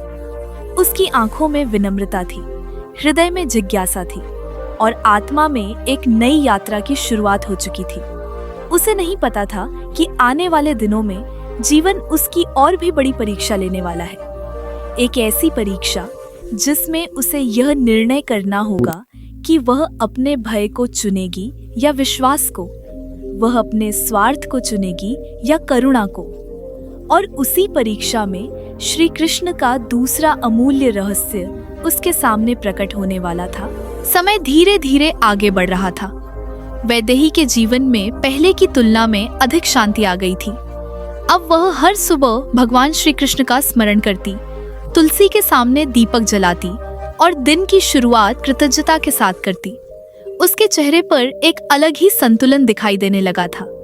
गांव के लोग भी उसके स्वभाव में आए परिवर्तन को महसूस करने लगे थे। लेकिन जीवन केवल सुखद अनुभवों का नाम नहीं है। कभी कभी ईश्वर मनुष्य को ऐसे मोड़ पर खड़ा कर देते हैं जहां उसके भीतर छिपी वास्तविक शक्ति और विश्वास की परीक्षा होती है। वैदेही के जीवन में भी ऐसा ही एक समय आने वाला था। उस वर्ष वर्षा बहुत कम हुई, खेतों में पर्याप्त पानी नहीं पहुंचा, फसलें कमजोर पड़ने लगीं, किसान चिंतित थे। गांव के कुओं का जलस्तर भी धीरे धीरे घट रहा था। लोगों के चेहरों पर चिंता की रेखाएं दिखाई देने लगी थीं। वैदेही का परिवार भी खेती पर ही निर्भर था। उसके पति नंदकिशोर कई दिनों से खेतों की स्थिति देखकर परेशान थे। एक शाम जब वे घर लौटे तो उनके चेहरे पर गहरी उदासी थी। वैदेही ने पूछा, क्या बात है, आप इतने चिंतित क्यों हैं? नंदकिशोर ने भारी स्वर में कहा, यदि अगले कुछ दिनों में अच्छी वर्षा नहीं हुई तो हमारी आधी फसल नष्ट हो जाएगी। यह सुनकर वैदेही कुछ क्षण मौन रह गई। उसके मन में भी चिंता उठी, लेकिन उसने स्वयं को संभाला। उसे संत के शब्द याद आए, वास्तविक सुरक्षा परिस्थितियों में नहीं, विश्वास में होती है। उसने शांत स्वर में कहा, हम पूरी मेहनत करेंगे और बाकी भगवान पर छोड़ देंगे। नंदकिशोर ने उसकी ओर देखा। पहले वह छोटी सी समस्या पर घबरा जाती थी, लेकिन आज उसके शब्दों में दृढ़ता थी। दिन बीतते गए, बादल आते लेकिन बिना बरसे लौट जाते। गांव में बेचैनी बढ़ती जा रही थी। कई परिवारों ने अनाज बचाकर रखना शुरू कर दिया। कुछ लोग भविष्य की चिंता में रात भर जागते रहते। एक रात वैदेही भी देर तक जागती रही। वह आंगन में बैठकर आकाश को देख रही थी। चांद बादलों के पीछे छिपता और फिर दिखाई देता। हवा में एक अजीब सी निस्तब्धता थी। उसके मन में भी प्रश्न उठ रहे थे। यदि फसल नष्ट हो गई तो क्या होगा? यदि आर्थिक संकट आ गया तो? यदि परिवार को कठिनाइयों का सामना करना पड़ा तो? कुछ क्षणों के लिए उसका मन भय से भर गया, लेकिन तभी उसे श्री कृष्ण की मूर्ति के सामने बिताए वे क्षण याद आए जब उसने स्वयं से वचन लिया था कि वह विश्वास का मार्ग नहीं छोड़ेगी। उसने आंखें बंद की और धीरे धीरे नाम जप करने लगी, राधे कृष्ण राधे कृष्ण राधे कृष्ण। कुछ ही देर में उसका मन शांत होने लगा। उसे अनुभव हुआ कि भय भविष्य की कल्पनाओं से पैदा होता है, जबकि विश्वास वर्तमान क्षण में शक्ति देता है। अगली सुबह गांव में एक समाचार फैला। पास के नगर से कुछ व्यापारी आए थे जो किसानों की बची हुई फसल बहुत कम कीमत पर खरीदना चाहते थे। कई लोग डर के कारण अपनी उपज बेचने लगे। नंदकिशोर भी असमंजस में थे। उन्होंने वैदेही से कहा, यदि हम अभी बेच दें तो थोड़ा पैसा मिल जाएगा, लेकिन यदि बाद में स्थिति सुधर गई तो हमें नुकसान होगा। वैदेही ने उत्तर नहीं दिया। वह कुछ देर सोचती रही, फिर बोली, निर्णय भय के आधार पर नहीं, बुद्धि के आधार पर होना चाहिए। ये वही वैदेही थी जो कभी हर कठिन परिस्थिति में घबरा जाती थी। अब वह पहले से अधिक धैर्यवान हो चुकी थी। दोनों ने विचार विमर्श किया और जल्दबाजी में निर्णय न लेने का निश्चय किया। कुछ दिनों बाद गांव के बाहर रहने वाली एक विधवा महिला बीमार पड़ गई। उसके पास दवा खरीदने के लिए पैसे नहीं थे, उसका कोई सहारा भी नहीं था। जब वैदेही को यह बात पता चली तो वह तुरंत उससे मिलने गई। महिला की स्थिति देखकर उसका हृदय भर आया। घर में दवा नहीं थी, भोजन बहुत कम था और वह कई दिनों से अकेली संघर्ष कर रही थी। वैदेही घर लौटी और अपने पति से बोली, हमें उसकी सहायता करनी चाहिए। नंद किशोर ने कहा, हमारी अपनी स्थिति भी अच्छी नहीं है। यह सच था। उनका परिवार भी आर्थिक अनिश्चितता का सामना कर रहा था, लेकिन वैदेही के भीतर कुछ बदल चुका था। उसने कहा, यदि हमारे पास थोड़ा है तो हम थोड़ा बांट सकते हैं। सहायता करने के लिए बहुत धनी होना आवश्यक नहीं है। नंद किशोर उसकी बात मान गए। उन्होंने अपनी सामर्थ्य के अनुसार भोजन और दवा की व्यवस्था की। जब वैदेही ने वह सामान उस महिला को दिया तो उसकी आंखों से आंसू बह निकले। उसने कांपते हुए हाथों से वैदेही का हाथ पकड़ा और कहा, बेटी, भगवान तुझे सुखी रखे। उस क्षण वैदेही के भीतर एक अद्भुत अनुभूति हुई। उसे लगा जैसे किसी ने उसके हृदय में दीपक जला दिया हो। घर लौटते समय उसके मन में एक प्रश्न उठा, मैंने किसी को कुछ दिया, लेकिन आनंद मुझे क्यों मिला? और तभी उसके भीतर उत्तर उभरा, क्योंकि सच्चा धन वह है जो बांटने से बढ़ता है। उस रात उसने बहुत देर तक इसी बात पर विचार किया। उसे महसूस हुआ कि प्रेम, करुणा, दया और सेवा ऐसी संपत्तियां हैं जो खर्च करने से कम नहीं होती, बल्कि जितना अधिक बांटो उतनी अधिक बढ़ती हैं। अगले दिन वह फिर उस बरगद के वृक्ष के पास गई जहां उसकी मुलाकात रहस्यमयी वृद्धा से हुई थी। वृद्धा वहीं बैठी थी। उन्हें देखकर वैदेही प्रसन्न हो गई। उसने उनके चरण स्पर्श किए और सारी बात बता दी। वृद्धा ध्यान से सुनती रही, फिर मुस्कुराकर बोली, तो तूने श्री कृष्ण का दूसरा रहस्य जान लिया? वैदेही ने आश्चर्य से पूछा। दूसरा रहस्य? वृद्धा ने कहा, हाँ, पहला रहस्य था संतोष, दूसरा रहस्य है सेवा। सेवा? जिस मनुष्य का हृदय केवल अपने लिए धड़कता है उसका सुख सीमित रहता है, लेकिन जो दूसरों के लिए जीना सीख लेता है उसके भीतर ईश्वर का प्रकाश जाग उठता है। वैदेही मंत्र मुग्ध होकर सुनती रही। वृद्धा आगे बोली, संसार में बहुत लोग धन कमाते हैं, बहुत लोग प्रसिद्धि प्राप्त करते हैं, बहुत लोग ऊंचे पदों तक पहुंचते हैं, लेकिन जो दूसरों के जीवन में आशा का दीप जलाता है वही वास्तव में धनवान है, क्योंकि उसके पास प्रेम का खजाना होता है। इन शब्दों ने वैदेही के हृदय को छू लिया। वह समझने लगी थी कि जीवन का सबसे बड़ा धन केवल अपने लिए संग्रह करना नहीं है। वास्तविक समृद्धि दूसरों के जीवन में प्रकाश बांटने में है। कुछ ही दिनों बाद प्रकृति ने करवट ली। आकाश में घने बादल छाने लगे। एक शाम तेज वर्षा शुरू हुई। धरती की प्यास बुझने लगी। सूखे खेतों में फिर हरियाली लौटने की आशा जाग उठी। गांव के लोग प्रसन्न थे। बच्चे बारिश में खेल रहे थे। किसानों के चेहरे खिल उठे थे। नंद किशोर भी लंबे समय बाद निश्चिंत दिखाई दे रहे थे। लेकिन वैदेही के लिए सबसे बड़ी खुशी केवल वर्षा नहीं थी। उसके भीतर जो परिवर्तन आया था वह उससे कहीं अधिक मूल्यवान था। अब वह समझने लगी थी कि कठिनाइयां केवल कष्ट देने नहीं आती, वे मनुष्य को मजबूत बनाने आती हैं। वे यह दिखाने आती हैं कि उसका विश्वास कितना गहरा है। वे यह सिखाने आती हैं कि जीवन का आधार केवल परिस्थितियां नहीं बल्कि दृष्टिकोण है। उस रात जब वह मंदिर गई तो वहां बहुत कम लोग थे। दीपक की लौ धीरे धीरे जल रही थी। घंटी की ध्वनि वातावरण में गूंज रही थी। वह भगवान श्री कृष्ण की मूर्ति के सामने बैठ गई। कुछ देर तक मौन रही, फिर उसकी आंखों से आंसू बहने लगे। लेकिन इस बार वे दुख के आंसू नहीं थे, वे कृतज्ञता के आंसू थे। उसने कहा, प्रभु, पहले मैं सोचती थी कि धन ही सबसे बड़ा खजाना है, फिर आपने मुझे संतोष का अर्थ समझाया। अब आपने सेवा का आनंद दिखाया। मुझे नहीं पता कि आगे आप मुझे क्या सिखाएंगे, लेकिन अब मैं आपके मार्गदर्शन पर भरोसा करती हूँ। मंदिर में गहरा सन्नाटा था, लेकिन उसके भीतर ऐसा लगा मानो कोई मधुर स्वर कह रहा हो। जब मनुष्य अपने लिए जीना छोड़कर प्रेम के लिए जीना शुरू करता है, तब वह मेरे सबसे निकट आ जाता है। वैदेही ने आंखें खोली।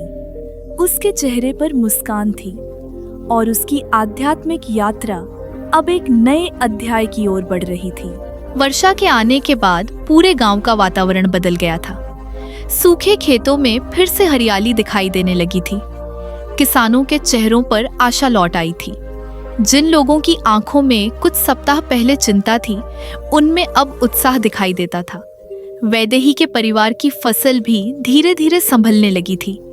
घर की आर्थिक स्थिति पहले से बेहतर होने की संभावना दिखने लगी थी। इन सब के बीच वैदेही का जीवन भी बदल रहा था। गांव में लोग अब उसकी प्रशंसा करने लगे थे। कोई कहता कि वैदेही बहुत धैर्यवान है, कोई कहता कि वह संकट में भी दूसरों की सहायता करती है। कोई उसकी श्रद्धा की बात करता तो कोई उसके शांत स्वभाव की। शुरुआत में वैदेही इन बातों पर ध्यान नहीं देती थी, लेकिन धीरे धीरे उसे अच्छा लगने लगा कि लोग उसकी सराहना कर रहे हैं। एक दिन गांव की कुछ महिलाएं उसके घर आईं। वे उससे सलाह लेने लगीं कि कठिन परिस्थितियों में मन को शांत कैसे रखा जाए। वैदेही ने उन्हें वही बातें बताईं जो उसने संत और वृद्धा से सीखी थी। जब महिलाएं चली गईं, तो उसके मन में एक सूक्ष्म भावना जागी। उसने सोचा, अब लोग मुझे सम्मान देने लगे हैं, शायद मैं सचमुच दूसरों से अधिक समझदार हो गई हूँ। यह विचार बहुत छोटा था, लेकिन यही अहंकार का पहला बीज था। मनुष्य का अहंकार हमेशा शोर मचाकर नहीं आता, वह अक्सर प्रशंसा के रूप में आता है। वह धीरे धीरे मन में जगह बनाता है और व्यक्ति को पता भी नहीं चलता कि वह कब उसके विचारों पर अधिकार करने लगा। कुछ दिनों बाद गांव के मंदिर में एक विशेष सत्संग आयोजित हुआ। अनेक लोग वहां एकत्र हुए। वैदेही भी पहुंची। सत्संग के अंत में गांव के मुखिया ने सभी के सामने कहा, हम सब वैदेही से बहुत कुछ सीख सकते हैं। इसने कठिन समय में धैर्य रखा, दूसरों की सहायता की और भगवान पर विश्वास बनाए रखा। सभी लोगों ने उसकी प्रशंसा की। वैदेही ने विनम्रता से सिर झुका लिया, लेकिन उसके भीतर कहीं ना कहीं यह भावना जन्म लेने लगी कि वह विशेष है। उस रात वह घर लौटी तो उसे अपने बारे में अच्छा महसूस हो रहा था। लेकिन उसी रात एक ऐसी घटना घटी जिसने उसके भीतर छिपे अहंकार को उजागर कर दिया। रात के समय उसकी छोटी बहन मीरा उससे मिलने आई। मीरा स्वभाव से सरल थी, लेकिन वह आध्यात्मिक बातों में अधिक रुचि नहीं रखती थी। बातचीत के दौरान मीरा ने मुस्कुराकर कहा, दीदी, गांव वाले तुम्हारी बहुत तारीफ करते हैं, लेकिन मुझे लगता है कि तुम पहले जैसी ही हो, बस परिस्थितियां बदल गई हैं। मीरा ने यह बात सहजता से कही थी, लेकिन वैदेही को अच्छा नहीं लगा। उसे लगा कि उसकी बहन उसकी उपलब्धियों को महत्व नहीं दे रही। उसने थोड़े कठोर स्वर में कहा, तुम नहीं समझोगी, जीवन ने मुझे बहुत कुछ सिखाया है। मीरा चुप हो गई। कुछ देर बाद वह वापस चली गई, लेकिन उसके जाने के बाद वैदेही के मन में बेचैनी शुरू हो गई। उसे समझ नहीं आ रहा था कि वह इतना विचलित क्यों हो गई। अचानक उसे एहसास हुआ कि यदि उसका मन वास्तव में शांत होता तो एक साधारण टिप्पणी उसे परेशान नहीं करती। वह देर रात तक सोचती रही। अगले दिन वह फिर बरगद के वृक्ष के पास गई। वृद्धा वहीं बैठी थी। उन्हें देखते ही वैदेही ने सारी बात बता दी। वृद्धा ने ध्यान से सुना और फिर पूछा, जब लोगों ने तेरी प्रशंसा की तब तुझे कैसा लगा? अच्छा लगा। और जब किसी ने तेरी प्रशंसा नहीं की? मुझे बुरा लगा। वृद्धा मुस्कुराई। तो इसका अर्थ है कि तू अभी भी दूसरों की राय पर निर्भर है। वैदेही चुप हो गई। वृद्धा ने कहा, जिस व्यक्ति की खुशी प्रशंसा से बढ़ती है और आलोचना से घटती है, उसने अभी वास्तविक स्वतंत्रता प्राप्त नहीं की। लेकिन प्रशंसा सुनकर अच्छा लगना स्वाभाविक है, वैदेही ने कहा। हाँ, स्वाभाविक है, लेकिन उस पर निर्भर हो जाना खतरनाक है। वृद्धा ने एक सूखा पत्ता उठाया और उसे हवा में छोड़ दिया। पत्ता हवा के साथ इधर उधर उड़ने लगा। उन्होंने कहा, अहंकार मनुष्य को इसी पत्ते की तरह बना देता है। लोग प्रशंसा करें तो वह ऊपर उड़ता है, लोग आलोचना करें तो नीचे गिर जाता है। लेकिन विनम्र व्यक्ति पर्वत की तरह होता है। हवा चले या तूफान आए, वह अपने स्थान पर स्थिर रहता है। ये शब्द सुनकर वैदेही का सिर झुक गया। उसे महसूस हुआ कि उसके भीतर अभी बहुत काम बाकी है। वृद्धा ने आगे कहा, श्री कृष्ण का तीसरा रहस्य विनम्रता है। विनम्रता? हाँ, जिस व्यक्ति को अपने गुणों पर गर्व हो जाए उसका विकास रुक जाता है। लेकिन जो व्यक्ति हर सफलता का श्रेय भगवान को देता है, वह निरंतर आगे बढ़ता है। उस दिन वैदेही घर लौटी तो उसके मन में गहरा आत्मचिंतन चल रहा था। उसने अपने पिछले कुछ सप्ताह याद किए। उसे एहसास हुआ कि लोगों की प्रशंसा सुनकर उसके भीतर एक सूक्ष्म गर्व जन्म ले चुका था। वह स्वयं को दूसरों से बेहतर समझने लगी थी और यही वह जाल था जिससे श्री कृष्ण उसे बचाना चाहते थे। कुछ दिनों बाद गांव में एक और घटना हुई। एक वृद्ध किसान जो पढ़ा लिखा नहीं था, मंदिर में बैठा भजन गा रहा था। उसकी आवाज बहुत मधुर नहीं थी, लेकिन उसके भाव अत्यंत सच्चे थे। लोग उसे विशेष महत्व नहीं देते थे, लेकिन जब वैदेही ने उसे ध्यान से देखा तो उसने पाया कि उस व्यक्ति के चेहरे पर अद्भुत शांति थी। भजन समाप्त होने के बाद वह उसके पास गई और पूछा, बाबा, आपको यह शांति कैसे मिली? वृद्ध किसान मुस्कुराया, बेटी, जब मैं जवान था तब मैं भी अपने बारे में बहुत सोचता था। मुझे लगता था कि मैं ही सब कुछ कर रहा हूँ। फिर जीवन ने मुझे कई बार गिराया। तब समझ आया कि जो कुछ भी है वह भगवान की कृपा है। और तब से मैं केवल अपना कर्तव्य करता हूँ और बाकी भगवान पर छोड़ देता हूँ। उसकी आंखों में सच्चाई थी। वैदेही को लगा जैसे श्री कृष्ण उसी किसान के माध्यम से उससे बात कर रहे हों। धीरे धीरे उसने एक नया अभ्यास शुरू किया।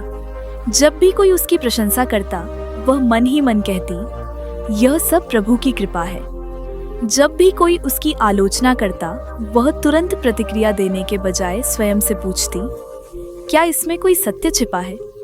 इस अभ्यास ने उसके भीतर बड़ा परिवर्तन लाना शुरू कर दिया। अब वह लोगों की राय से पहले जितनी प्रभावित नहीं होती थी। उसका ध्यान बाहरी सम्मान से हटकर आंतरिक विकास पर केंद्रित होने लगा। एक शाम वह नदी किनारे बैठी सूर्यास्त देख रही थी। आकाश सुनहरे रंग से भर गया था। जल की सतह पर सूर्य की किरणें चमक रही थीं। उसने महसूस किया कि प्रकृति में कहीं भी अहंकार नहीं है। नदी बहती है लेकिन स्वयं की प्रशंसा नहीं करती। वृक्ष फल देते हैं लेकिन बदले में सम्मान नहीं मांगते। सूर्य प्रकाश देता है लेकिन अपने योगदान का बखान नहीं करता। फिर मनुष्य ही क्यों हर समय मान्यता चाहता है? उसके भीतर उत्तर आया, क्योंकि मनुष्य स्वयं को कर्ता समझ बैठता है। जब वह यह भूल जाता है कि उसकी हर क्षमता, हर अवसर और हर सफलता ईश्वर की देन है, तब अहंकार जन्म लेता है। और जब वह यह याद रखता है कि वह केवल एक माध्यम है, तब विनम्रता प्रकट होती है। उस रात वैदेही ने श्री कृष्ण की मूर्ति के सामने बैठकर कहा, प्रभु, यदि मेरे भीतर अहंकार का कोई अंश बचा हो तो उसे भी दूर कर दीजिए। मुझे ऐसा हृदय दीजिए जो हमेशा आपकी कृपा को याद रखे। उसके भीतर एक गहरी शांति उतर आई। उसे लगा जैसे उसके मन का एक और बोझ हल्का हो गया हो। अब वह समझ चुकी थी कि जीवन का सबसे बड़ा धन केवल संतोष और सेवा नहीं है। विनम्रता भी उसी खजाने का एक अनमोल रत्न है, क्योंकि विनम्रता मनुष्य को भगवान के और निकट ले जाती है। और जहाँ भगवान का सानिध्य हो, वहाँ सच्ची समृद्धि स्वयं आ जाती है। लेकिन उसकी यात्रा अभी समाप्त नहीं हुई थी। श्री कृष्ण उसे एक और महत्वपूर्ण पाठ सिखाने वाले थे। एक ऐसा पाठ जो उसे यह समझाएगा कि क्षमा करने वाला हृदय ही वास्तव में सबसे धनी होता है। विनम्रता का पाठ सीखने के बाद वैदेही के जीवन में एक नया संतुलन आ गया था। अब वह पहले की तुलना में अधिक शांत, अधिक धैर्यवान और अधिक सजग हो चुकी थी। वह समझने लगी थी कि मनुष्य का वास्तविक विकास बाहरी उपलब्धियों से नहीं, बल्कि उसके भीतर होने वाले परिवर्तन से मापा जाता है। दिन सामान्य रूप से बीत रहे थे। खेतों में फसलें लहलहा रही थीं। गांव का जीवन अपनी गति से चल रहा था। वैदेही सुबह भगवान श्री कृष्ण का स्मरण करती, घर के कार्य पूरे करती और समय मिलने पर मंदिर चली जाती। उसके मन में अब पहले जैसी बेचैनी नहीं थी। लेकिन जीवन की यात्रा में कुछ ऐसे अध्याय भी आते हैं जो पुराने घावों को फिर से सामने ला देते हैं। कभी कभी ईश्वर हमें उस दर्द के सामने खड़ा करते हैं जिसे हम भूल तो जाते हैं, लेकिन वास्तव में उससे मुक्त नहीं हुए होते। एक दिन दोपहर के समय वैदेही आंगन में बैठी सब्जियां काट रही थी। तभी गांव की एक महिला जल्दी जल्दी उसके घर आई और बोली, वैदेही, क्या तुम्हें पता है सरिता वापस गांव आ गई है? यह नाम सुनते ही वैदेही के हाथ रुक गए। उसका चेहरा बदल गया। सरिता, वह नाम उसके अतीत की एक ऐसी स्मृति से जुड़ा था जिसे वह वर्षों से भूलने की कोशिश कर रही थी। कई वर्ष पहले सरिता उसकी सबसे घनिष्ठ सहेली हुआ करती थी। दोनों साथ खेली थीं, साथ बड़ी हुई थीं और एक दूसरे के हर सुख दुख की साथी थीं। लेकिन समय के साथ उनके संबंधों में दरार आ गई थी। एक गलतफहमी ने दोनों को अलग कर दिया था। गांव में किसी ने वैदेही के बारे में झूठी बातें फैलाई थीं। उन बातों पर विश्वास करके सरिता ने उसे अपमानित किया था। उसने सार्वजनिक रूप से ऐसे शब्द कहे थे जिन्होंने वैदेही के हृदय को गहराई तक घायल कर दिया था। उस घटना के बाद दोनों के रास्ते अलग हो गए थे। कुछ समय बाद सरिता गांव छोड़कर चली गई थी। वर्षों बीत गए, लेकिन उस घटना की याद वैदेही के भीतर कहीं न कहीं अब भी जीवित थी। जब उसने सुना कि सरिता वापस आ गई है, तो उसके मन में मिश्रित भावनाएं उठने लगी। पुराना दर्द फिर से जाग गया। उसे वे अपमानजनक शब्द याद आने लगे। उसे वह दिन याद आया जब उसने अकेले बैठकर बहुत रोया था। शाम तक उसका मन अशांत रहा। रात को जब वह सोने गई तो उसे महसूस हुआ कि उसका मन बार बार उसी अतीत में जा रहा है। उसने स्वयं से पूछा, क्या मैं अभी भी उस घटना को पकड़े हुए हूँ? उत्तर स्पष्ट नहीं था। अगली सुबह वह मंदिर गई। वहां बैठकर उसने भगवान श्री कृष्ण की मूर्ति को देखा। दीपक की लौ शांत थी। मंदिर में मधुर भजन चल रहा था, लेकिन उसके भीतर संघर्ष चल रहा था। तभी उसके मन में एक विचार आया, यदि सरिता मेरे सामने आ जाए तो क्या मैं उससे सामान्य रूप से बात कर पाऊंगी? उसने ईमानदारी से उत्तर खोजने की कोशिश की और उसे महसूस हुआ कि नहीं, अभी भी उसके भीतर कहीं ना कहीं कटुता बची हुई थी। यह एहसास उसे परेशान कर गया।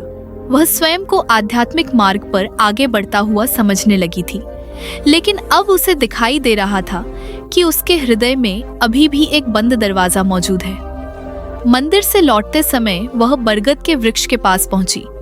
वृद्धा वहां बैठी थी। वैदेही ने उन्हें प्रणाम किया और पूरी बात बता दी। वृद्धा ध्यान से सुनती रही। फिर उन्होंने पूछा, यदि तेरे हाथ में जलता हुआ अंगारा हो और तू उसे किसी दूसरे पर फेंकना चाहे तो सबसे पहले कौन जलेगा? मैं, वैदेही ने उत्तर दिया। ठीक उसी प्रकार क्रोध और द्वेष भी होते हैं। वैदेही चुप रही। वृद्धा ने कहा, जिस व्यक्ति ने तुझे दुख दिया वह शायद वर्षों पहले आगे बढ़ चुका हो, लेकिन यदि तू आज भी उस घटना को पकड़े बैठी है तो उसका बोझ कौन उठा रहा है? मैं, और फिर दुखी कौन हो रहा है? मैं। वृद्धा की आंखों में करुणा थी। उन्होंने कहा, बेटी, क्षमा दूसरे व्यक्ति को मुक्त करने से पहले स्वयं को मुक्त करती है। ये शब्द वैदेही के हृदय में उतर गए। लेकिन क्षमा करना इतना आसान नहीं था। उसने कहा, यदि किसी ने सचमुच हमें चोट पहुंचाई हो तब भी। वृद्धा मुस्कुराई। क्षमा का अर्थ यह नहीं कि जो हुआ वह सही था। क्षमा का अर्थ यह है कि तू उस घटना को अपने वर्तमान और भविष्य पर शासन करने का अधिकार नहीं देती। वैदेही लंबे समय तक मौन बैठी रही। उसे लगा जैसे उसके भीतर कोई गांठ खुलने लगी हो।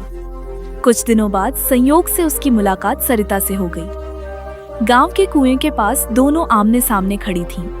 कुछ क्षणों तक दोनों एक दूसरे को देखती रहीं। समय जैसे ठहर गया। वैदेही के मन में पुरानी स्मृतियां उमड़ पड़ी, लेकिन उसने स्वयं को शांत रखा। तभी सरिता ने धीरे से कहा, वैदेही, कैसी हो? उसकी आवाज में पहले जैसा अहंकार नहीं था। उसमें संकोच था, पछतावा था। दोनों कुछ देर बातें करती रहीं। फिर अचानक सरिता की आंखें भर आईं। उसने कहा, मैं कई वर्षों से तुमसे एक बात कहना चाहती थी। वैदेही शांत रही।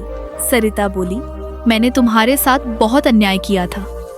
मैंने बिना सत्य जाने तुम्हारे बारे में गलत बातें मान ली। मैंने तुम्हें अपमानित किया। उस समय मेरा अहंकार इतना बड़ा था कि मुझे अपनी गलती दिखाई ही नहीं दी। उसकी आवाज कांप रही थी। मैं वर्षों से उस बात का बोझ लेकर जी रही हूँ। यदि संभव हो तो मुझे क्षमा कर दो। यह सुनकर वैदेही स्तब्ध रह गई।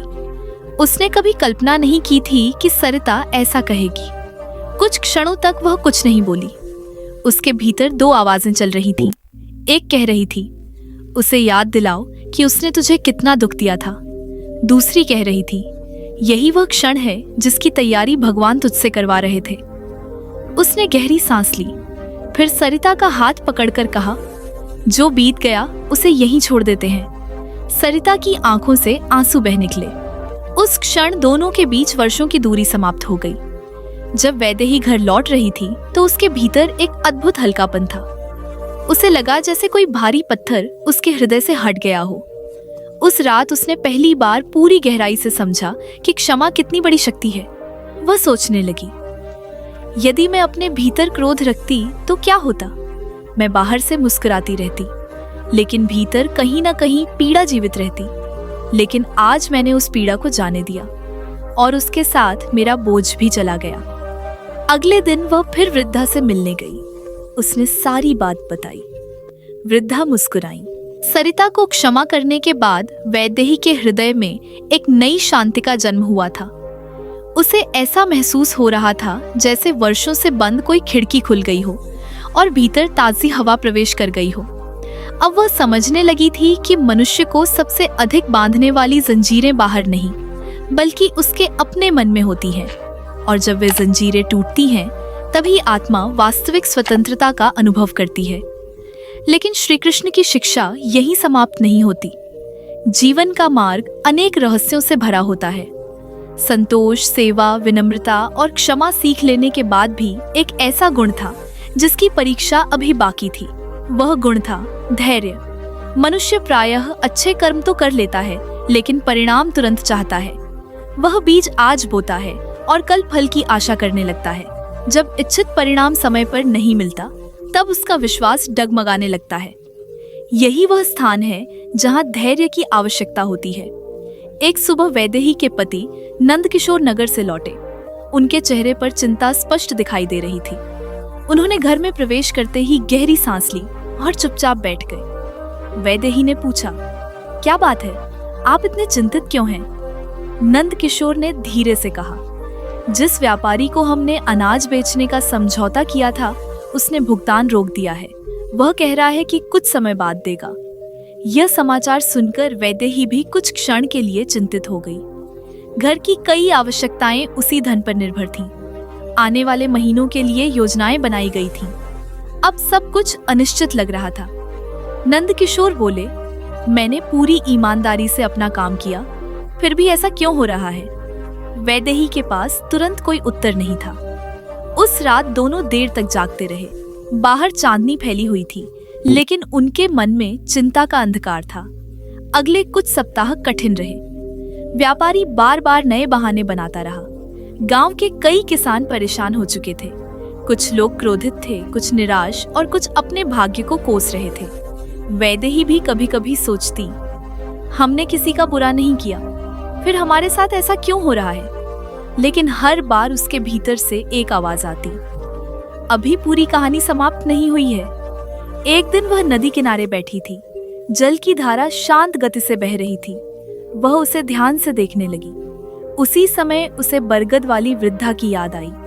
वह तुरंत उनके पास पहुंची। वृद्धा हमेशा की तरह शांत बैठी थी। वैदेही ने अपनी चिंता उन्हें बताई। वृद्धा मुस्कुराई और नदी की ओर इशारा करते हुए बोली, क्या तूने कभी नदी को जल्दी करते देखा है? नहीं, फिर भी वह अपने गंतव्य तक पहुंच जाती है। वैदेही चुप रही। वृद्धा ने कहा, प्रकृति का हर कार्य समय पर होता है। सूरज समय से उगता है, अर्थुएं समय से बदलती है, बीज समय आने पर अंकुरित होता है, फल समय आने पर पकता है। लेकिन मनुष्य चाहता है कि सब कुछ उसकी इच्छा के अनुसार और उसकी गति से हो। तो क्या हमें कुछ नहीं करना चाहिए? वैदेही ने पूछा। कर्म अवश्य करना चाहिए, लेकिन परिणाम के समय को नियंत्रित करने का प्रयास नहीं करना चाहिए। ये शब्द उसके मन में गहराई तक उतर गए। घर लौटते समय उसने देखा कि खेत के किनारे एक आम का छोटा पौधा लगा हुआ है। उसे याद आया कि यह पौधा कई वर्ष पहले लगाया गया था। शुरुआत में वह बहुत छोटा था। कई बार लगा कि शायद यह बढ़ ही नहीं पाएगा, लेकिन धीरे धीरे वह मजबूत होता गया। आज वह एक सुंदर वृक्ष बन चुका था। उसने सोचा, यदि उस पौधे को हर दिन खोदकर देखा जाता कि उसकी जड़ें कितनी बढ़ी, तो क्या वह वृक्ष बन पाता? नहीं, उसे समय, धैर्य और निरंतर देखभाल की आवश्यकता थी। उसी क्षण उसे लगा कि जीवन भी कुछ ऐसा ही है। मनुष्य अच्छे कर्म करता है, प्रार्थना करता है, मेहनत करता है, लेकिन परिणाम को परिपक्व होने के लिए समय चाहिए। कुछ दिनों बाद गांव में एक वृद्ध साधु आए। मंदिर में उनका प्रवचन रखा गया। वैदेही भी वहां पहुंची। साधु ने कहा, मनुष्य दो गलतियां करता है। पहली, वह बीज बोए बिना फल चाहता है। दूसरी, बीज बोने के तुरंत बाद फल चाहता है। सभी लोग ध्यान से सुन रहे थे। साधु आगे बोले, भगवान का समय मनुष्य के समय से अलग होता है। जो आज बाधा दिखाई दे रही है, वही कल आशीर्वाद सिद्ध हो सकती है। ये शब्द सुनकर वैदेही को अपने जीवन की कई घटनाएं याद आने लगी। कभी वह गरीबी को अभिशाप समझती थी, लेकिन उसी ने उसे संतोष सिखाया। कभी वह संकट को दुर्भाग्य समझती थी, लेकिन उसी ने उसे विश्वास सिखाया। कभी वह अपमान को शत्रु मानती थी, लेकिन उसी ने उसे विनम्रता और क्षमा का मार्ग दिखाया।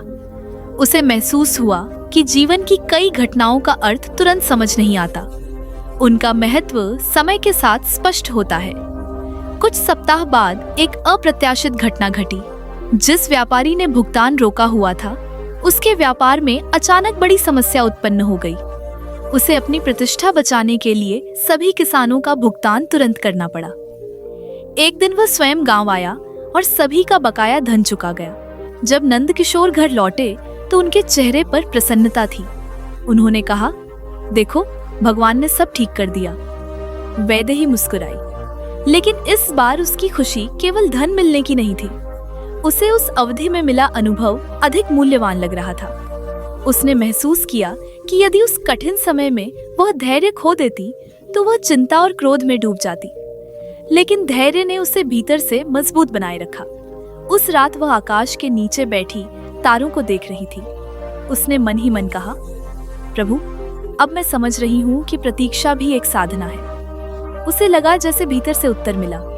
जो प्रतीक्षा में विश्वास बनाए रखता है, वही परिपक्व होता है। धीरे धीरे उसे समझ आने लगा कि जीवन का सबसे बड़ा धन केवल संतोष, सेवा, विनम्रता और क्षमा नहीं है। धैर्य भी उसी खजाने का एक अनमोल रत्न है, क्योंकि धैर्य मनुष्य को समय के साथ चलना सिखाता है। धैर्य उसे अधीरता के तूफानों से बचाता है। धैर्य उसे यह विश्वास देता है कि हर अंधेरी रात के बाद सुबह अवश्य आती है। धैर्य उसे यह याद दिलाता है कि भगवान कभी देर नहीं करते, वे केवल सही समय का चयन करते हैं। और जब मनुष्य यह रहस्य समझ लेता है, तब उसका मन परिस्थितियों का दास नहीं रहता। वह शांत रहने लगता है, स्थिर रहने लगता है, और उसी स्थिरता में उसे ईश्वर का स्पर्श महसूस होने लगता है। लेकिन वैदेही की आध्यात्मिक यात्रा अब भी पूरी नहीं हुई थी। श्री कृष्ण उसे एक और गहरा सत्य सिखाने वाले थे। एक ऐसा सत्य जो यह बताएगा कि मनुष्य के जीवन की सबसे बड़ी शक्ति बाहरी साथ। धैर्य का पाठ सीखने के बाद वैदेही के जीवन में एक नई स्थिरता आ गई थी। अब वह पहले की तरह छोटी छोटी बातों पर घबराती नहीं थी। वह समझ चुकी थी कि जीवन की हर घटना का अपना समय होता है और भगवान की योजना मनुष्य की समझ से कहीं अधिक व्यापक होती है। फिर भी उसके भीतर एक प्रश्न अभी भी जीवित था। वह अक्सर सोचती थी कि एक ही परिस्थिति में दो व्यक्ति बिल्कुल अलग अनुभव क्यों करते हैं। कोई छोटी सी कठिनाई में टूट जाता है और कोई बड़े से बड़े संकट में भी मुस्कुराता रहता है। कोई थोड़ी सी सफलता पाकर अहंकार में भर जाता है और कोई महान उपलब्धियों के बाद भी विनम्र बना रहता है। एक सुबह वह नदी किनारे बैठी उगते हुए सूर्य को देख रही थी। जल पर पड़ती किरणें सुनहरी चमक बिखेर रही थी। उसी समय उसके मन में यह प्रश्न फिर उठा। तभी उसे वृद्धा की बात याद आई थी कि हर उत्तर बाहर नहीं, भीतर भी खोजा जा सकता है। उस दिन जब वह घर लौटी तो उसने पूरे दिन अपने विचारों पर ध्यान देना शुरू किया। उसे आश्चर्य हुआ कि उसका मन लगातार कुछ न कुछ सोचता रहता है। कभी अतीत की कोई घटना, कभी भविष्य की कोई चिंता, कभी किसी व्यक्ति की कही हुई बात, कभी किसी अधूरी इच्छा का स्मरण। उसे पहली बार महसूस हुआ कि मन एक चंचल घोड़े की तरह है जो बिना रुके दौड़ता रहता है। शाम को वह फिर बरगद के वृक्ष के पास पहुंची। वृद्धा शांत भाव से बैठी थी। वैदेही ने उनके सामने बैठकर पूछा, माताजी, क्या मनुष्य का जीवन उसके विचारों से प्रभावित होता है? वृद्धा मुस्कुराई। केवल प्रभावित ही नहीं होता बेटी, बहुत हद तक उसी से निर्मित भी होता है। कैसे? वृद्धा ने पास पड़ी मिट्टी उठाई और बोली, यदि इस मिट्टी में आम का बीज बोया जाए तो आम का वृक्ष उगेगा। यदि नीम का बीज बोया जाए तो नीम का वृक्ष उगेगा। मिट्टी वहीं रहती है, लेकिन बीज बदलने से परिणाम बदल जाता है। हाँ, मन भी ऐसी ही भूमि है।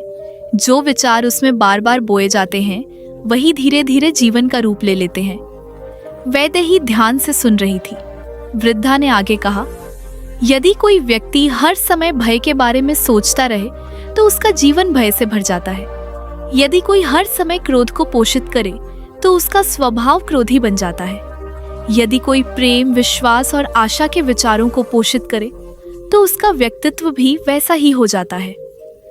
उस रात वैदेही बहुत देर तक इन शब्दों के बारे में सोचती रही। अगले दिन उसने एक प्रयोग करने का निश्चय किया। सुबह उठते ही उसने यह तय किया कि पूरे दिन वह अपने विचारों पर ध्यान रखेगी। शुरुआत में उसे यह आसान लगा, लेकिन कुछ ही घंटों में उसे पता चल गया कि यह कितना कठिन है। कभी किसी पड़ोसी की बात याद आ जाती, कभी किसी पुराने अपमान की स्मृति मन में आ जाती, कभी भविष्य की चिंता सामने आ जाती, कभी किसी इच्छा का आकर्षण जाग उठता। उसे महसूस हुआ कि मन को नियंत्रित करना संसार के किसी भी कार्य से अधिक कठिन है।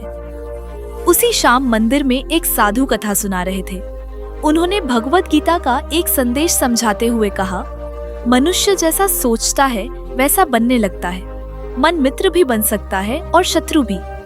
जिस मन को ज्ञान और साधना से दिशा दी जाए वह व्यक्ति को ऊंचाइयों तक ले जाता है, लेकिन जिसे बिना नियंत्रण के छोड़ दिया जाए वह व्यक्ति को भ्रम और दुख में भटका देता है। ये शब्द सुनकर वैदेही को लगा जैसे उसके प्रश्न का उत्तर मिल रहा हो। उसने अगले कई दिनों तक अपने विचारों का निरीक्षण जारी रखा। धीरे धीरे उसे कुछ बातें समझ आने लगी। जब वह सुबह भगवान का स्मरण करती तो उसका पूरा दिन अपेक्षाकृत शांत रहता। जब वह शिकायतें सोचती तो उसका मन भारी हो जाता। जब वह दूसरों के लिए शुभ कामनाएं करती तो उसके भीतर प्रसन्नता बढ़ती। जब वह तुलना करती तो असंतोष बढ़ता। उसे महसूस हुआ कि बाहरी घटनाएं हमेशा उसके नियंत्रण में नहीं होती, लेकिन उन घटनाओं के प्रति उसके विचार काफी हद तक उसके नियंत्रण में हो सकते हैं। एक दिन गांव में एक छोटी सी घटना हुई। एक पड़ोसी महिला ने अनजाने में वैदेही के बारे में गलत बात कह दी। पहले की वैदेही होती तो शायद उसे लेकर कई दिनों तक दुखी रहती, लेकिन अब उसने स्वयं को रोक लिया। उसने सोचा, क्या यह बात वास्तव में इतनी महत्वपूर्ण है कि मैं अपनी शांति खो दूं? कुछ क्षणों बाद उसका मन शांत हो गया। उसे लगा जैसे वह अपने विचारों को पहली बार सचेत रूप से दिशा दे पा रही है। कुछ दिनों बाद एक और परीक्षा सामने आई। गांव के पास के खेतों में कीड़ों का प्रकोप फैल गया। कई किसान चिंतित हो गए। अफवाहें फैलने लगी कि इस बार फसल का बड़ा नुकसान होगा। लोग डर की बातें कर रहे थे। निराशा का वातावरण बन रहा था। नंदकिशोर भी चिंतित थे, लेकिन वैदेही ने इस बार एक अलग दृष्टिकोण अपनाया। उसने कहा, स्थिति कठिन हो सकती है, लेकिन अभी परिणाम निश्चित नहीं है। हमें समस्या का समाधान ढूंढना चाहिए, केवल डर को नहीं बढ़ाना चाहिए। उसने अन्य किसानों की महिलाओं के साथ मिलकर जानकारी जुटाई, उपायों पर चर्चा की और सबको धैर्य रखने के लिए प्रेरित किया। उसे महसूस हुआ कि सकारात्मक सोच का अर्थ वास्तविकता से आंखें बंद करना नहीं है। सकारात्मक सोच का अर्थ है वास्तविकता को स्वीकार करते हुए भी आशा और समाधान की दिशा में बढ़ना। समय के साथ स्थिति नियंत्रण में आ गई। फसल को उतना नुकसान नहीं हुआ जितना लोग सोच रहे थे। तब वैदेही को और स्पष्ट रूप से समझ आया कि भय अक्सर वास्तविक समस्या से बड़ा होता है। एक रात वह आंगन में बैठी तारों को देख रही थी। हवा शांत थी, आकाश निर्मल था। उसने मन ही मन सोचा, यदि विचार इतने शक्तिशाली हैं, तो मनुष्य को सबसे अधिक सावधानी किस बात में रखनी चाहिए? तभी उसे भीतर से उत्तर मिला, अपने मन में किसे स्थान देती हो, इसी में। उसे एहसास हुआ कि मन एक घर की तरह है। यदि उसमें क्रोध, ईर्ष्या, भय और शिकायतों को स्थान दिया जाए तो वही वातावरण बन जाएगा। यदि उसमें प्रेम, विश्वास, कृतज्ञता और आशा को स्थान दिया जाए तो वही वातावरण विकसित होगा। उस दिन से उसने एक नया नियम बनाया। वह प्रतिदिन कुछ समय अच्छे विचारों के लिए रखती, भगवान का नाम जपती, प्रेरणादायक कथाएं सुनती, दूसरों के लिए शुभकामनाएं करती और धीरे धीरे उसके भीतर अद्भुत परिवर्तन होने लगा। लोगों ने भी यह परिवर्तन महसूस किया। अब उसके चेहरे पर पहले से अधिक प्रकाश दिखाई देता था। उसकी बातों में संतुलन था। उसकी उपस्थिति से लोगों को शांति मिलती थी। एक दिन वृद्धा ने उससे पूछा, बेटी अब बता, सबसे कठिन कार्य क्या है? वैदेही मुस्कुराई, अपने विचारों को सही दिशा देना। वृद्धा प्रसन्न हो गई। उन्होंने कहा, तूने श्री कृष्ण का अगला रहस्य समझ लिया है। कौन सा रहस्य? विचार ही भाग्य के बीज है। वैदेही ने सिर झुका लिया। अब उसे समझ आ रहा था कि जीवन का सबसे बड़ा धन केवल बाहरी उपलब्धियां नहीं है। सच्चा धन एक ऐसा मन है जो भय से मुक्त हो, एक ऐसा मन जो विश्वास से भरा हो, एक ऐसा मन जो परिस्थितियों का दास न हो, एक ऐसा मन जो हर परिस्थिति में ईश्वर की उपस्थिति को महसूस कर सके। उसे लगा जैसे उसकी आध्यात्मिक यात्रा का एक और द्वार खुल गया हो। लेकिन अभी भी अंतिम रहस्य शेष थे। श्री कृष्ण उसे यह दिखाने वाले थे कि प्रेम और समर्पण के बिना कोई भी साधना पूर्ण नहीं होती। समय अपनी शांत गति से आगे बढ़ रहा था। वैदेही के जीवन में अब बहुत कुछ बदल चुका था। वह पहले वाली वैदेही नहीं रही थी जो हर समय अभावों की गिनती करती थी और दूसरों की समृद्धि देखकर स्वयं को दुर्भाग्यशाली समझती थी। संतोष ने उसके मन को स्थिर किया था। सेवा ने उसके हृदय को विस्तृत बनाया था। विनम्रता ने उसके अहंकार को कम किया था। क्षमा ने उसके भीतर की पीड़ा को हल्का किया था। धैर्य ने उसे समय पर विश्वास करना सिखाया था और सकारात्मक विचारों ने उसके जीवन की दिशा बदल दी थी। फिर भी उसके मन में एक प्रश्न अभी भी शेष था। वह अक्सर मंदिर में बैठकर भगवान श्री कृष्ण की मूर्ति को निहारती और सोचती, प्रभु, यदि जीवन का सबसे बड़ा धन केवल धन संपत्ति नहीं है, तो क्या उसका अंतिम स्वरूप प्रेम है? क्या भक्ति ही वह खजाना है जिसकी ओर आप मुझे धीरे धीरे ले जा रहे हैं? एक दिन सुबह जब वह तुलसी के पास दीपक जला रही थी, तभी गांव का एक बालक दौड़ता हुआ आया। उसका नाम गोपाल था। वह अनाथ था और गांव के लोग मिलकर उसकी देखभाल करते थे। उस दिन वह बहुत उदास दिखाई दे रहा था। वैदेही ने पूछा, क्या हुआ बेटा? गोपाल की आंखें भर आईं। उसने कहा, मुझे लगता है कि इस दुनिया में मेरा कोई अपना नहीं है। यह सुनकर वैदेही का हृदय पिघल गया। उसने उसे अपने पास बैठाया और उसके सिर पर हाथ फेरते हुए कहा, ऐसा मत सोचो। भगवान हर उस हृदय के साथ होते हैं जो स्वयं को अकेला समझता है। लेकिन उस दिन गोपाल के शब्द उसके मन में गहराई तक उतर गए। उसने महसूस किया कि संसार में अनेक लोग ऐसे हैं जिन्हें केवल भोजन या धन की नहीं, बल्कि प्रेम की आवश्यकता है। कुछ लोगों के पास सब कुछ होता है, फिर भी वे भीतर से खाली होते हैं, क्योंकि उन्हें सच्चा अपनापन नहीं मिला होता। उसी शाम वह वृद्धा से मिलने गई। बरगद के नीचे बैठी वृद्धा आज भी पहले की तरह शांत दिखाई दे रही थी। वैदेही ने उनसे पूछा, माताजी, क्या प्रेम भी धन की तरह होता है? वृद्धा मुस्कुराई, नहीं बेटी, प्रेम धन से कहीं अधिक मूल्यवान होता है। कैसे? क्योंकि धन केवल कुछ आवश्यकताओं को पूरा करता है, लेकिन प्रेम आत्मा को स्पर्श करता है। वैदेही ध्यान से सुन रही थी। वृद्धा ने आगे कहा, मनुष्य संसार भर का धन इकट्ठा कर सकता है, लेकिन यदि उसके जीवन में प्रेम नहीं है तो वो भीतर से खाली रह जाता है। दूसरी ओर यदि किसी के पास सीमित साधन हो लेकिन प्रेम से भरा हृदय हो तो वह समृद्ध जीवन जी सकता है। उस दिन वैदेही देर तक उन्हीं बातों के बारे में सोचती रही। कुछ दिनों बाद गांव में एक वृद्ध दंपत्ति की तबीयत खराब हो गई। उनकी कोई संतान नहीं थी। गांव वाले समय समय पर उनकी सहायता करते थे, लेकिन अधिकांश लोग अपने कामों में व्यस्त रहते थे।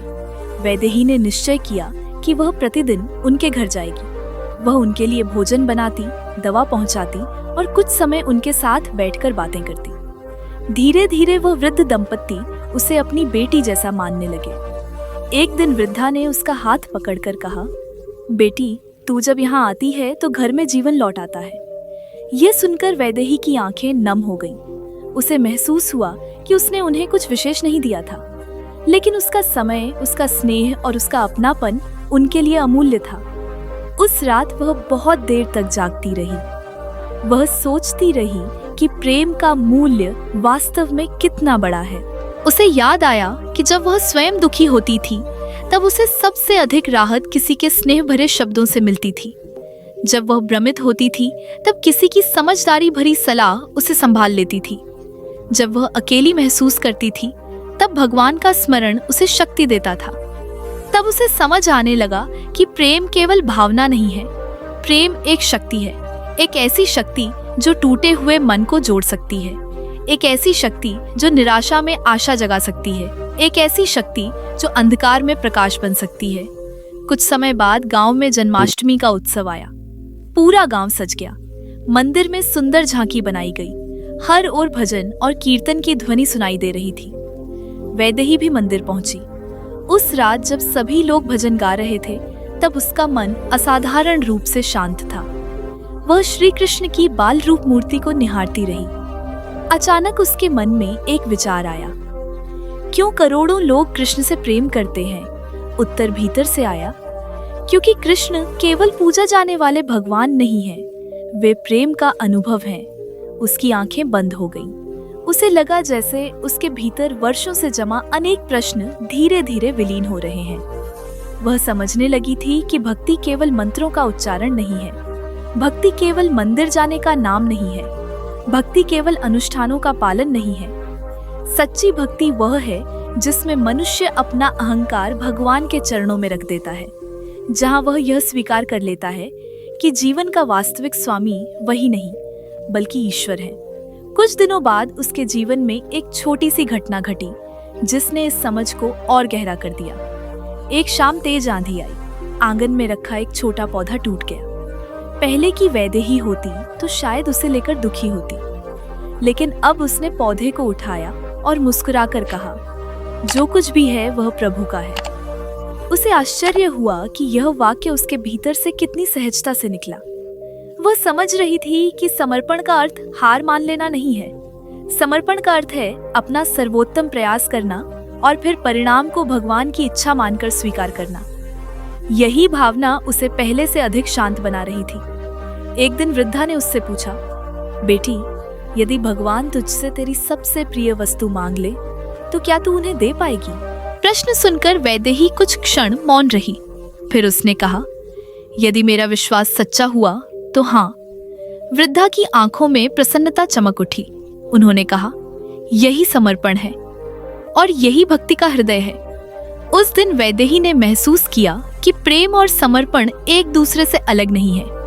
जहाँ सच्चा प्रेम होता है वहाँ विश्वास होता है, जहाँ विश्वास होता है वहाँ समर्पण होता है, और जहाँ समर्पण होता है वहाँ भय समाप्त होने लगता है। धीरे धीरे उसे समझ आने लगा कि जीवन का सबसे बड़ा धन केवल संतोष, सेवा, विनम्रता, क्षमा, धैर्य और सकारात्मक विचार नहीं है। उन सब का मूल प्रेम है, और प्रेम का सर्वोच्च रूप भगवान के प्रति समर्पित भक्ति है। क्योंकि जब मनुष्य ईश्वर से प्रेम करना सीख जाता है तब वह उनके बनाए हर जीव से प्रेम करना भी सीख जाता है।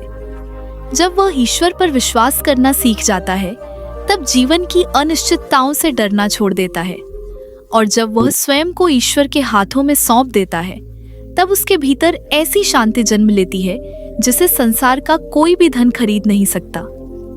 उस रात वैदेही मंदिर में देर तक बैठी रही। दीपक की लौ शांत थी, भजन की ध्वनि मंद पड़ चुकी थी, चारों ओर गहरा सन्नाटा था, लेकिन उसके भीतर एक नया प्रकाश जल चुका था। उसे महसूस हो रहा था कि वह अपने लक्ष्य के और निकट पहुंच रही है। फिर भी उसकी यात्रा अभी पूरी नहीं हुई थी, क्योंकि श्री कृष्ण उसे एक अंतिम और अत्यंत गहरा रहस्य दिखाने वाले थे।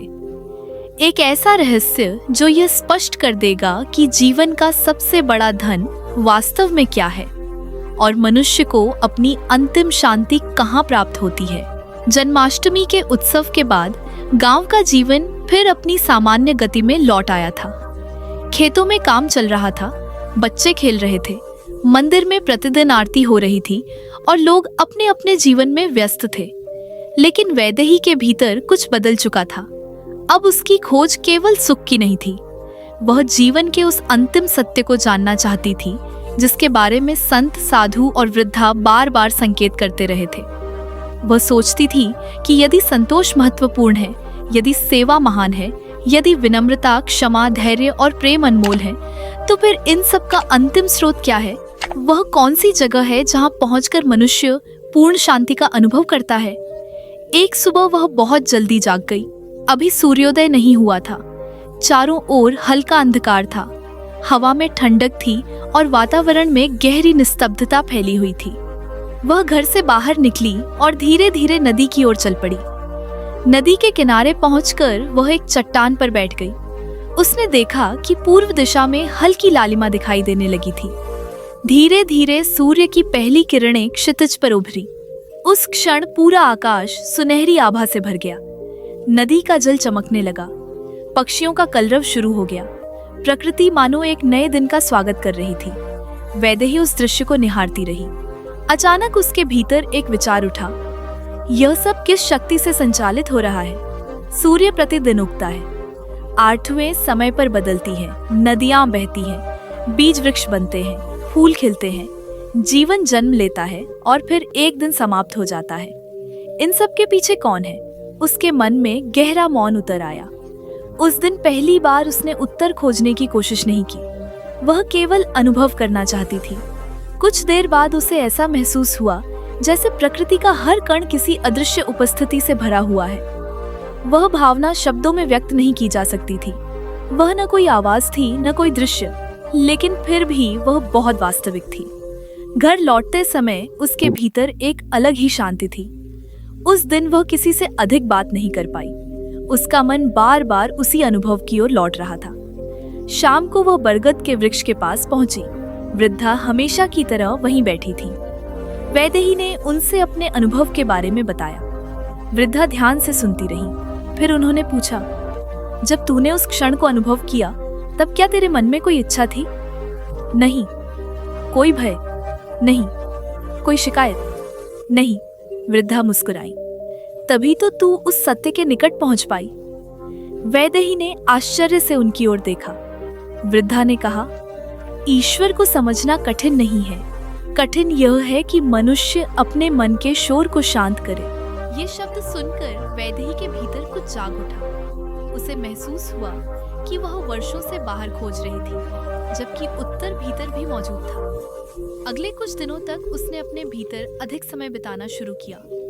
वह प्रार्थना करती, ध्यान करती और प्रकृति के बीच बैठकर मौन का अनुभव करती। धीरे धीरे उसे अपने मन की परतें दिखाई देने लगी। उसे समझ आने लगा कि कितनी बार उसका अहंकार बोलता है, कितनी बार भय निर्णय लेता है, कितनी बार इच्छाएं उसे भटकाती हैं और कितनी बार वह अपने वास्तविक स्वरूप को भूल जाती है। एक दिन मंदिर में एक संत आए। उन्होंने अपने प्रवचन में कहा, मनुष्य स्वयं को शरीर समझता है, इसलिए भयभीत रहता है।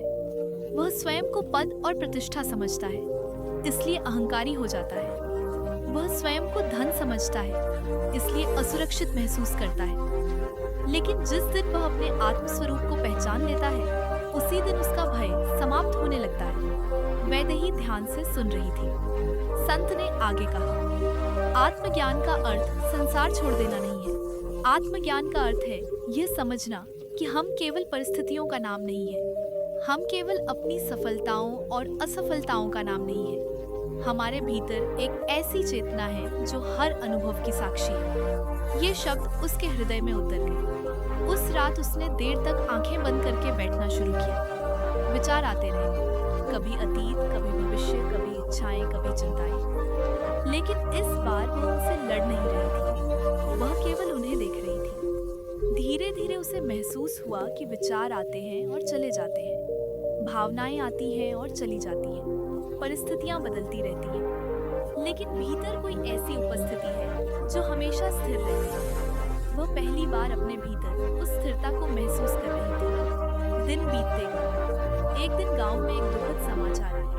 एक वृद्ध व्यक्ति जिन्हें सब सम्मान देते थे, उनका निधन हो गया। पूरा गांव शोक में डूब गया। वैदेही भी उनके अंतिम संस्कार में गई। वहां खड़े होकर वह जीवन और मृत्यु के बारे में सोचने लगी। जो व्यक्ति कल तक लोगों से बातें कर रहा था, आज उसका शरीर शांत पड़ा था। उस क्षण उसे जीवन की नश्वरता का गहरा अनुभव हुआ। घर लौटते समय उसने स्वयं से पूछा, यदि सब कुछ एक दिन समाप्त हो जाना है तो वास्तव में स्थायी क्या है? उस रात उसे नींद नहीं आई। वह आंगन में बैठकर तारों को देखती रही। फिर उसे गीता का एक भाव याद आया, आत्मा न जन्म लेती है और न मरती है। शरीर बदलता है लेकिन आत्मा शाश्वत है। उसके भीतर एक गहरी शांति उतरने लगी। उसे लगा कि जीवन केवल जन्म और मृत्यु के बीच की यात्रा नहीं है, यह आत्मा की सीखने और विकसित होने की यात्रा भी है। कुछ दिनों बाद वह फिर नदी किनारे बैठी थी। सूर्य अस्त हो रहा था। जल की सतह पर लाल और सुनहरे रंग तैर रहे थे। उसी समय एक छोटा बालक उसके पास आया। उसने पूछा, दीदी, भगवान कहाँ रहते हैं? प्रश्न सरल था लेकिन गहरा था। वैदेही कुछ क्षण मुस्कुराई, फिर बोली, भगवान मंदिर में भी है, प्रकृति में भी है और सबसे बढ़कर हमारे हृदय में है। बालक ने आश्चर्य से पूछा, हृदय में? हाँ, जब हम प्रेम करते हैं, करुणा दिखाते हैं, सत्य बोलते हैं, किसी की सहायता करते हैं, तब भगवान हमारे माध्यम से कार्य करते हैं। बालक मुस्कुराया और चला गया। लेकिन उसके जाने के बाद वैदेही स्वयं उन शब्दों के बारे में सोचती रही। उसे महसूस हुआ कि वह जो उत्तर उस बालक को दे रही थी, वही उत्तर उसे स्वयं भी मिल रहा था। ईश्वर कहीं दूर नहीं है। वे केवल किसी विशेष स्थान तक सीमित नहीं है। वे हर उस क्षण में उपस्थित हैं जहाँ प्रेम है, जहाँ करुणा है, जहाँ सत्य है, जहाँ निस्वार्थ भाव है। उस रात वह मंदिर गई। दीपक जल रहे थे। घंटी की ध्वनि वातावरण में गूंज रही थी। वह श्री कृष्ण की मूर्ति के सामने बैठ गई। कुछ देर तक वह मौन रही। फिर उसकी आंखों से आंसू बहने लगे, लेकिन इस बार वे दुख के आंसू नहीं थे, वे कृतज्ञता के आंसू थे। उसने मन ही मन कहा, प्रभु, अब मैं समझने लगी हूँ कि जीवन का सबसे बड़ा धन बाहर नहीं है, वह भीतर जागने वाली चेतना है, वह प्रेम है, वह शांति है, वह आपका अनुभव है। उसके भीतर ऐसा लगा जैसे कोई मधुर स्वर कह रहा हो, तू मेरे निकट आ रही है। उस क्षण उसे शब्दों की आवश्यकता नहीं रही। मौन ही उसका उत्तर बन गया।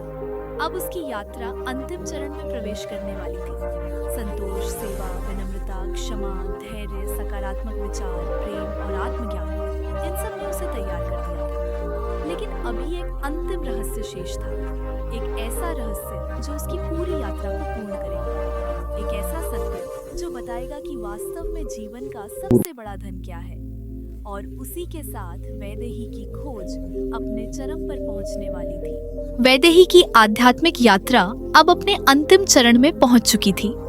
वर्षों पहले जो महिला अपने जीवन के अभावों को देखकर दुखी रहती थी, जो दूसरों की समृद्धि से स्वयं को छोटा समझती थी, जो सुख को केवल धन और सुविधाओं में खोजती थी, वह बहुत बदल चुकी थी। संतोष ने उसे शिकायतों से दूर किया था। सेवा ने उसके हृदय को विशाल बनाया था। विनम्रता ने उसके अहंकार को पिघलाया था। क्षमा ने उसके पुराने घावों को भर दिया था। धैर्य ने उसे समय पर विश्वास करना सिखाया था। सकारात्मक विचारों ने उसके मन को नई दिशा दी थी।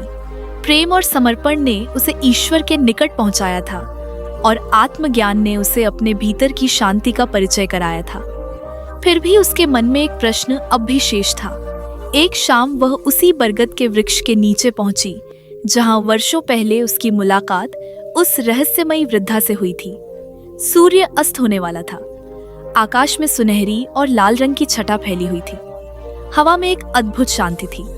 वृद्धा आज भी वहीं बैठी थी। वैदेही ने उनके चरण स्पर्श किए और उनके सामने बैठ गई। कुछ देर दोनों मौन रही। फिर वैदेही ने धीरे से कहा, माताजी, आपने मुझे जीवन के अनेक रहस्य समझाए। आपने संतोष, सेवा, विनम्रता, क्षमा, धैर्य, प्रेम और आत्मज्ञान का महत्व बताया। लेकिन अब मैं जानना चाहती हूँ कि जीवन का सबसे बड़ा धन वास्तव में क्या है? वृद्धा मुस्कुराई। उन्होंने तुरंत उत्तर नहीं दिया। उन्होंने आकाश की ओर देखा, फिर वैदेही की ओर और बोली, यदि मैं तुझसे पूछूं कि तेरी सबसे बड़ी उपलब्धि क्या है, तो तू क्या कहेगी? वैदेही कुछ क्षण सोचती रही, फिर बोली, पहले मैं कहती कि अच्छा घर, धन या सम्मान, लेकिन अब मुझे लगता है कि मेरी सबसे बड़ी उपलब्धि मेरे भीतर आया परिवर्तन है। वृद्धा ने सिर हिलाया। और यह परिवर्तन कहाँ हुआ? मेरे भीतर। यही उत्तर है। वैदेही उनकी ओर देखने लगी। वृद्धा ने कहा, जीवन का सबसे बड़ा धन बाहर नहीं, भीतर होता है। लेकिन वह कौन सा धन है? वृद्धा की आंखों में अद्भुत करुणा थी। उन्होंने कहा, भगवान से जुड़ा हुआ जागृत हृदय। ये शब्द सुनकर वैद्य ही कुछ क्षणों तक मौन रह गई। वृद्धा आगे बोली, जिस हृदय में संतोष है, जहाँ प्रेम है, जहाँ करुणा है, जहाँ सत्य है, जहाँ विनम्रता है, जहाँ सेवा का भाव है, जहाँ ईश्वर पर विश्वास है, वही संसार का सबसे धनी हृदय है, क्योंकि ऐसा धन मृत्यु भी नहीं छीन सकती। वैदेही की आंखें नम हो गईं। उसे ऐसा लगा जैसे वर्षों की खोज का उत्तर उसे मिल गया हो। वृद्धा ने कहा, धन संपत्ति समय के साथ बदल सकती है, शरीर बूढ़ा हो सकता है, परिस्थितियां बदल सकती हैं, रिश्ते भी बदल सकते हैं, लेकिन जो व्यक्ति अपने भीतर ईश्वर का प्रकाश जगा लेता है, उसका खजाना कभी समाप्त नहीं होता। उस दिन जब वैदेही घर लौटी तो उसका मन असाधारण रूप से शांत था। रात को वह आंगन में बैठी तारों को देख रही थी। उसे अपनी पूरी यात्रा याद आने लगी। उसे याद आया कि कभी वह दूसरों को देखकर दुखी होती थी।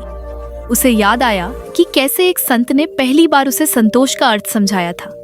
उसे याद आया कि कैसे उसने सेवा का आनंद सीखा, कैसे उसने अहंकार को पहचाना, कैसे उसने क्षमा करके अपने हृदय को मुक्त किया, कैसे धैर्य ने कठिन समय में उसका साथ दिया, कैसे सकारात्मक विचारों ने उसकी दिशा बदली, कैसे प्रेम और भक्ति ने उसे ईश्वर के निकट पहुंचाया, और कैसे आत्मज्ञान ने उसे अपने भीतर की शांति का अनुभव कराया। उसे महसूस हुआ कि इन सभी शिक्षाओं का सार एक ही था। ईश्वर बाहर खोजने की वस्तु नहीं है, बल्कि अनुभव करने की उपस्थिति है। कुछ दिनों बाद गांव में एक बड़ा सत्संग आयोजित हुआ। इस बार गांव वालों ने वैदेही से भी अपने अनुभव साझा करने का आग्रह किया। पहले तो उसने संकोच किया, लेकिन फिर वह सभी के सामने खड़ी हुई। उसने लोगों की ओर देखा। वहां किसान थे, गृहिणियां थीं, बच्चे थे, वृद्ध लोग थे। सभी उसकी बात सुनने के लिए उत्सुक थे। वैदेही ने शांत स्वर में कहना शुरू किया, कभी मैं सोचती थी कि जीवन का सबसे बड़ा धन पैसा है। फिर मैंने देखा कि धनवान लोग भी दुखी हो सकते हैं। मैंने सोचा कि शायद सम्मान सबसे बड़ा धन है। फिर मैंने देखा कि सम्मान भी स्थायी नहीं है। मैंने सोचा कि शायद सफलता सबसे बड़ा धन है, लेकिन सफलता भी समय के साथ बदल जाती है। पूरा वातावरण शांत था। वह आगे बोली, फिर जीवन ने मुझे सिखाया कि सबसे बड़ा धन वह है जो भीतर रहता है। संतोष, प्रेम, विश्वास, करुणा, सेवा, धैर्य और ईश्वर का स्मरण, यही वास्तविक संपत्ति है। लोग ध्यान से सुन रहे थे। वैदेही ने कहा, जिस व्यक्ति के पास यह खजाना है वह अभावों में भी समृद्ध है, और जिसके पास ये नहीं है वह अपार धन होने पर भी भीतर से गरीब है। उसकी आंखों में चमक थी, शब्दों में अनुभव की गहराई थी।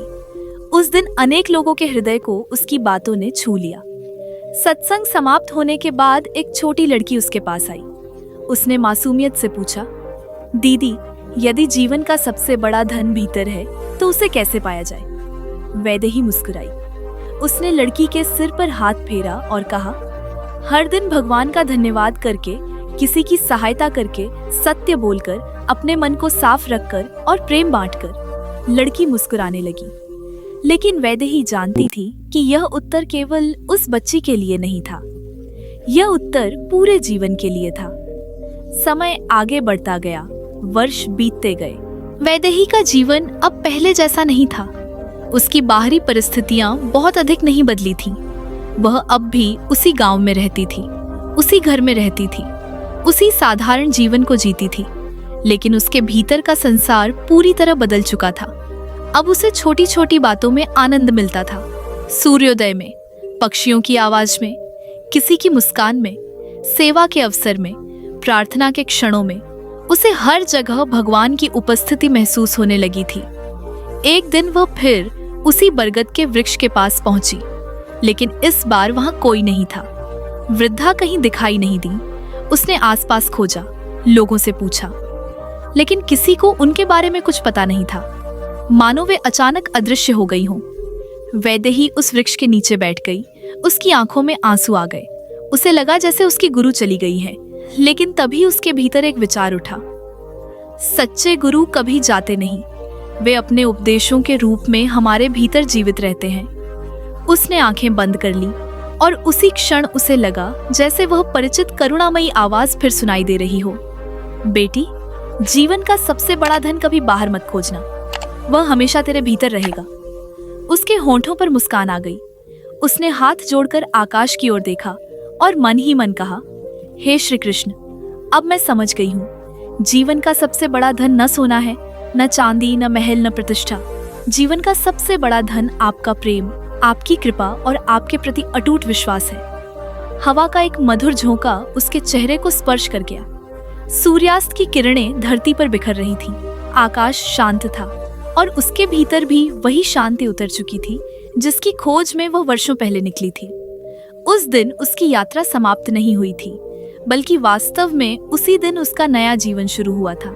एक ऐसा जीवन जिसमें शिकायत नहीं, कृतज्ञता थी, भय नहीं, विश्वास था, अहंकार नहीं, विनम्रता थी, स्वार्थ नहीं, सेवा थी, अशांति नहीं, प्रेम था, और सबसे बढ़कर हर श्वास में श्री कृष्ण का स्मरण था। यही श्री कृष्ण का अमूल्य रहस्य था, यही जीवन का सबसे बड़ा धन था और यही उस कथा का शाश्वत संदेश था। तो दोस्तों, इस कहानी से हमें यह सीख मिलती है कि जीवन का सबसे बड़ा धन पैसा, सोना, चांदी या बड़ी बड़ी संपत्तियां नहीं है। असली धन है संतोष, प्रेम, अच्छे संस्कार, सच्चे रिश्ते, सेवा का भाव और भगवान पर अटूट विश्वास। जिस व्यक्ति के पास ये गुण होते हैं वह हर परिस्थिति में खुश रह सकता है, लेकिन जिसके पास दुनिया की सारी दौलत हो और मन में शांति न हो, वह कभी सच्चा सुख नहीं पा सकता। याद रखिए, जीवन में कठिनाइयां आएंगी, लोग आपका साथ छोड़ सकते हैं, परिस्थितियां बदल सकती हैं, लेकिन यदि आपका विश्वास मजबूत है और आपका मन सकारात्मक है तो कोई भी समस्या आपको लंबे समय तक नहीं रोक सकती। हर दिन एक नई शुरुआत है, हर चुनौती एक नया सबक है और हर संघर्ष आपको पहले से अधिक मजबूत बनाने के लिए आता है। इसीलिए कभी भी स्वयं को कमजोर मत समझिए। अपने भीतर छिपी शक्ति को पहचानिए, अपने कर्मों को श्रेष्ठ बनाइए, अपने माता पिता और बड़ों का सम्मान कीजिए, जरूरतमंदों की मदद कीजिए और हमेशा सत्य और धर्म के मार्ग पर चलने का प्रयास कीजिए। श्री कृष्ण का संदेश भी यही है कि जो व्यक्ति अच्छे कर्म करता है और ईश्वर पर विश्वास रखता है, उसके जीवन में देर हो सकती है, लेकिन अंधेरा कभी स्थायी नहीं रहता। यदि आज की यह कहानी और श्री कृष्ण का यह अमूल्य संदेश आपके हृदय को स्पर्श कर गया हो, तो इस वीडियो को एक लाइक अवश्य करें, क्योंकि आपका एक लाइक हमें ऐसी ही प्रेरणादायक और ज्ञानवर्धक कहानियां बनाने की प्रेरणा देता है। इस वीडियो को अपने परिवार, मित्रों और उन सभी लोगों के साथ शेयर करें जिन्हें जीवन में सकारात्मक सोच और आध्यात्मिक प्रेरणा की आवश्यकता है। और यदि आप हमारे चैनल पर पहली बार आए हैं तो चैनल को सब्सक्राइब करके बेल आइकन को जरूर दबाएं, ताकि श्री कृष्ण की प्रेरणादायक कथाएं, धार्मिक रहस्य, भक्ति भरे संदेश और जीवन बदल देने वाली कहानियां आप तक सबसे पहले पहुंच सके। ईश्वर आपकी हर मनोकामना पूर्ण करे, आपके जीवन में सुख, शांति, समृद्धि और सकारात्मक ऊर्जा का वास हो। जय श्री कृष्ण। राधे राधे।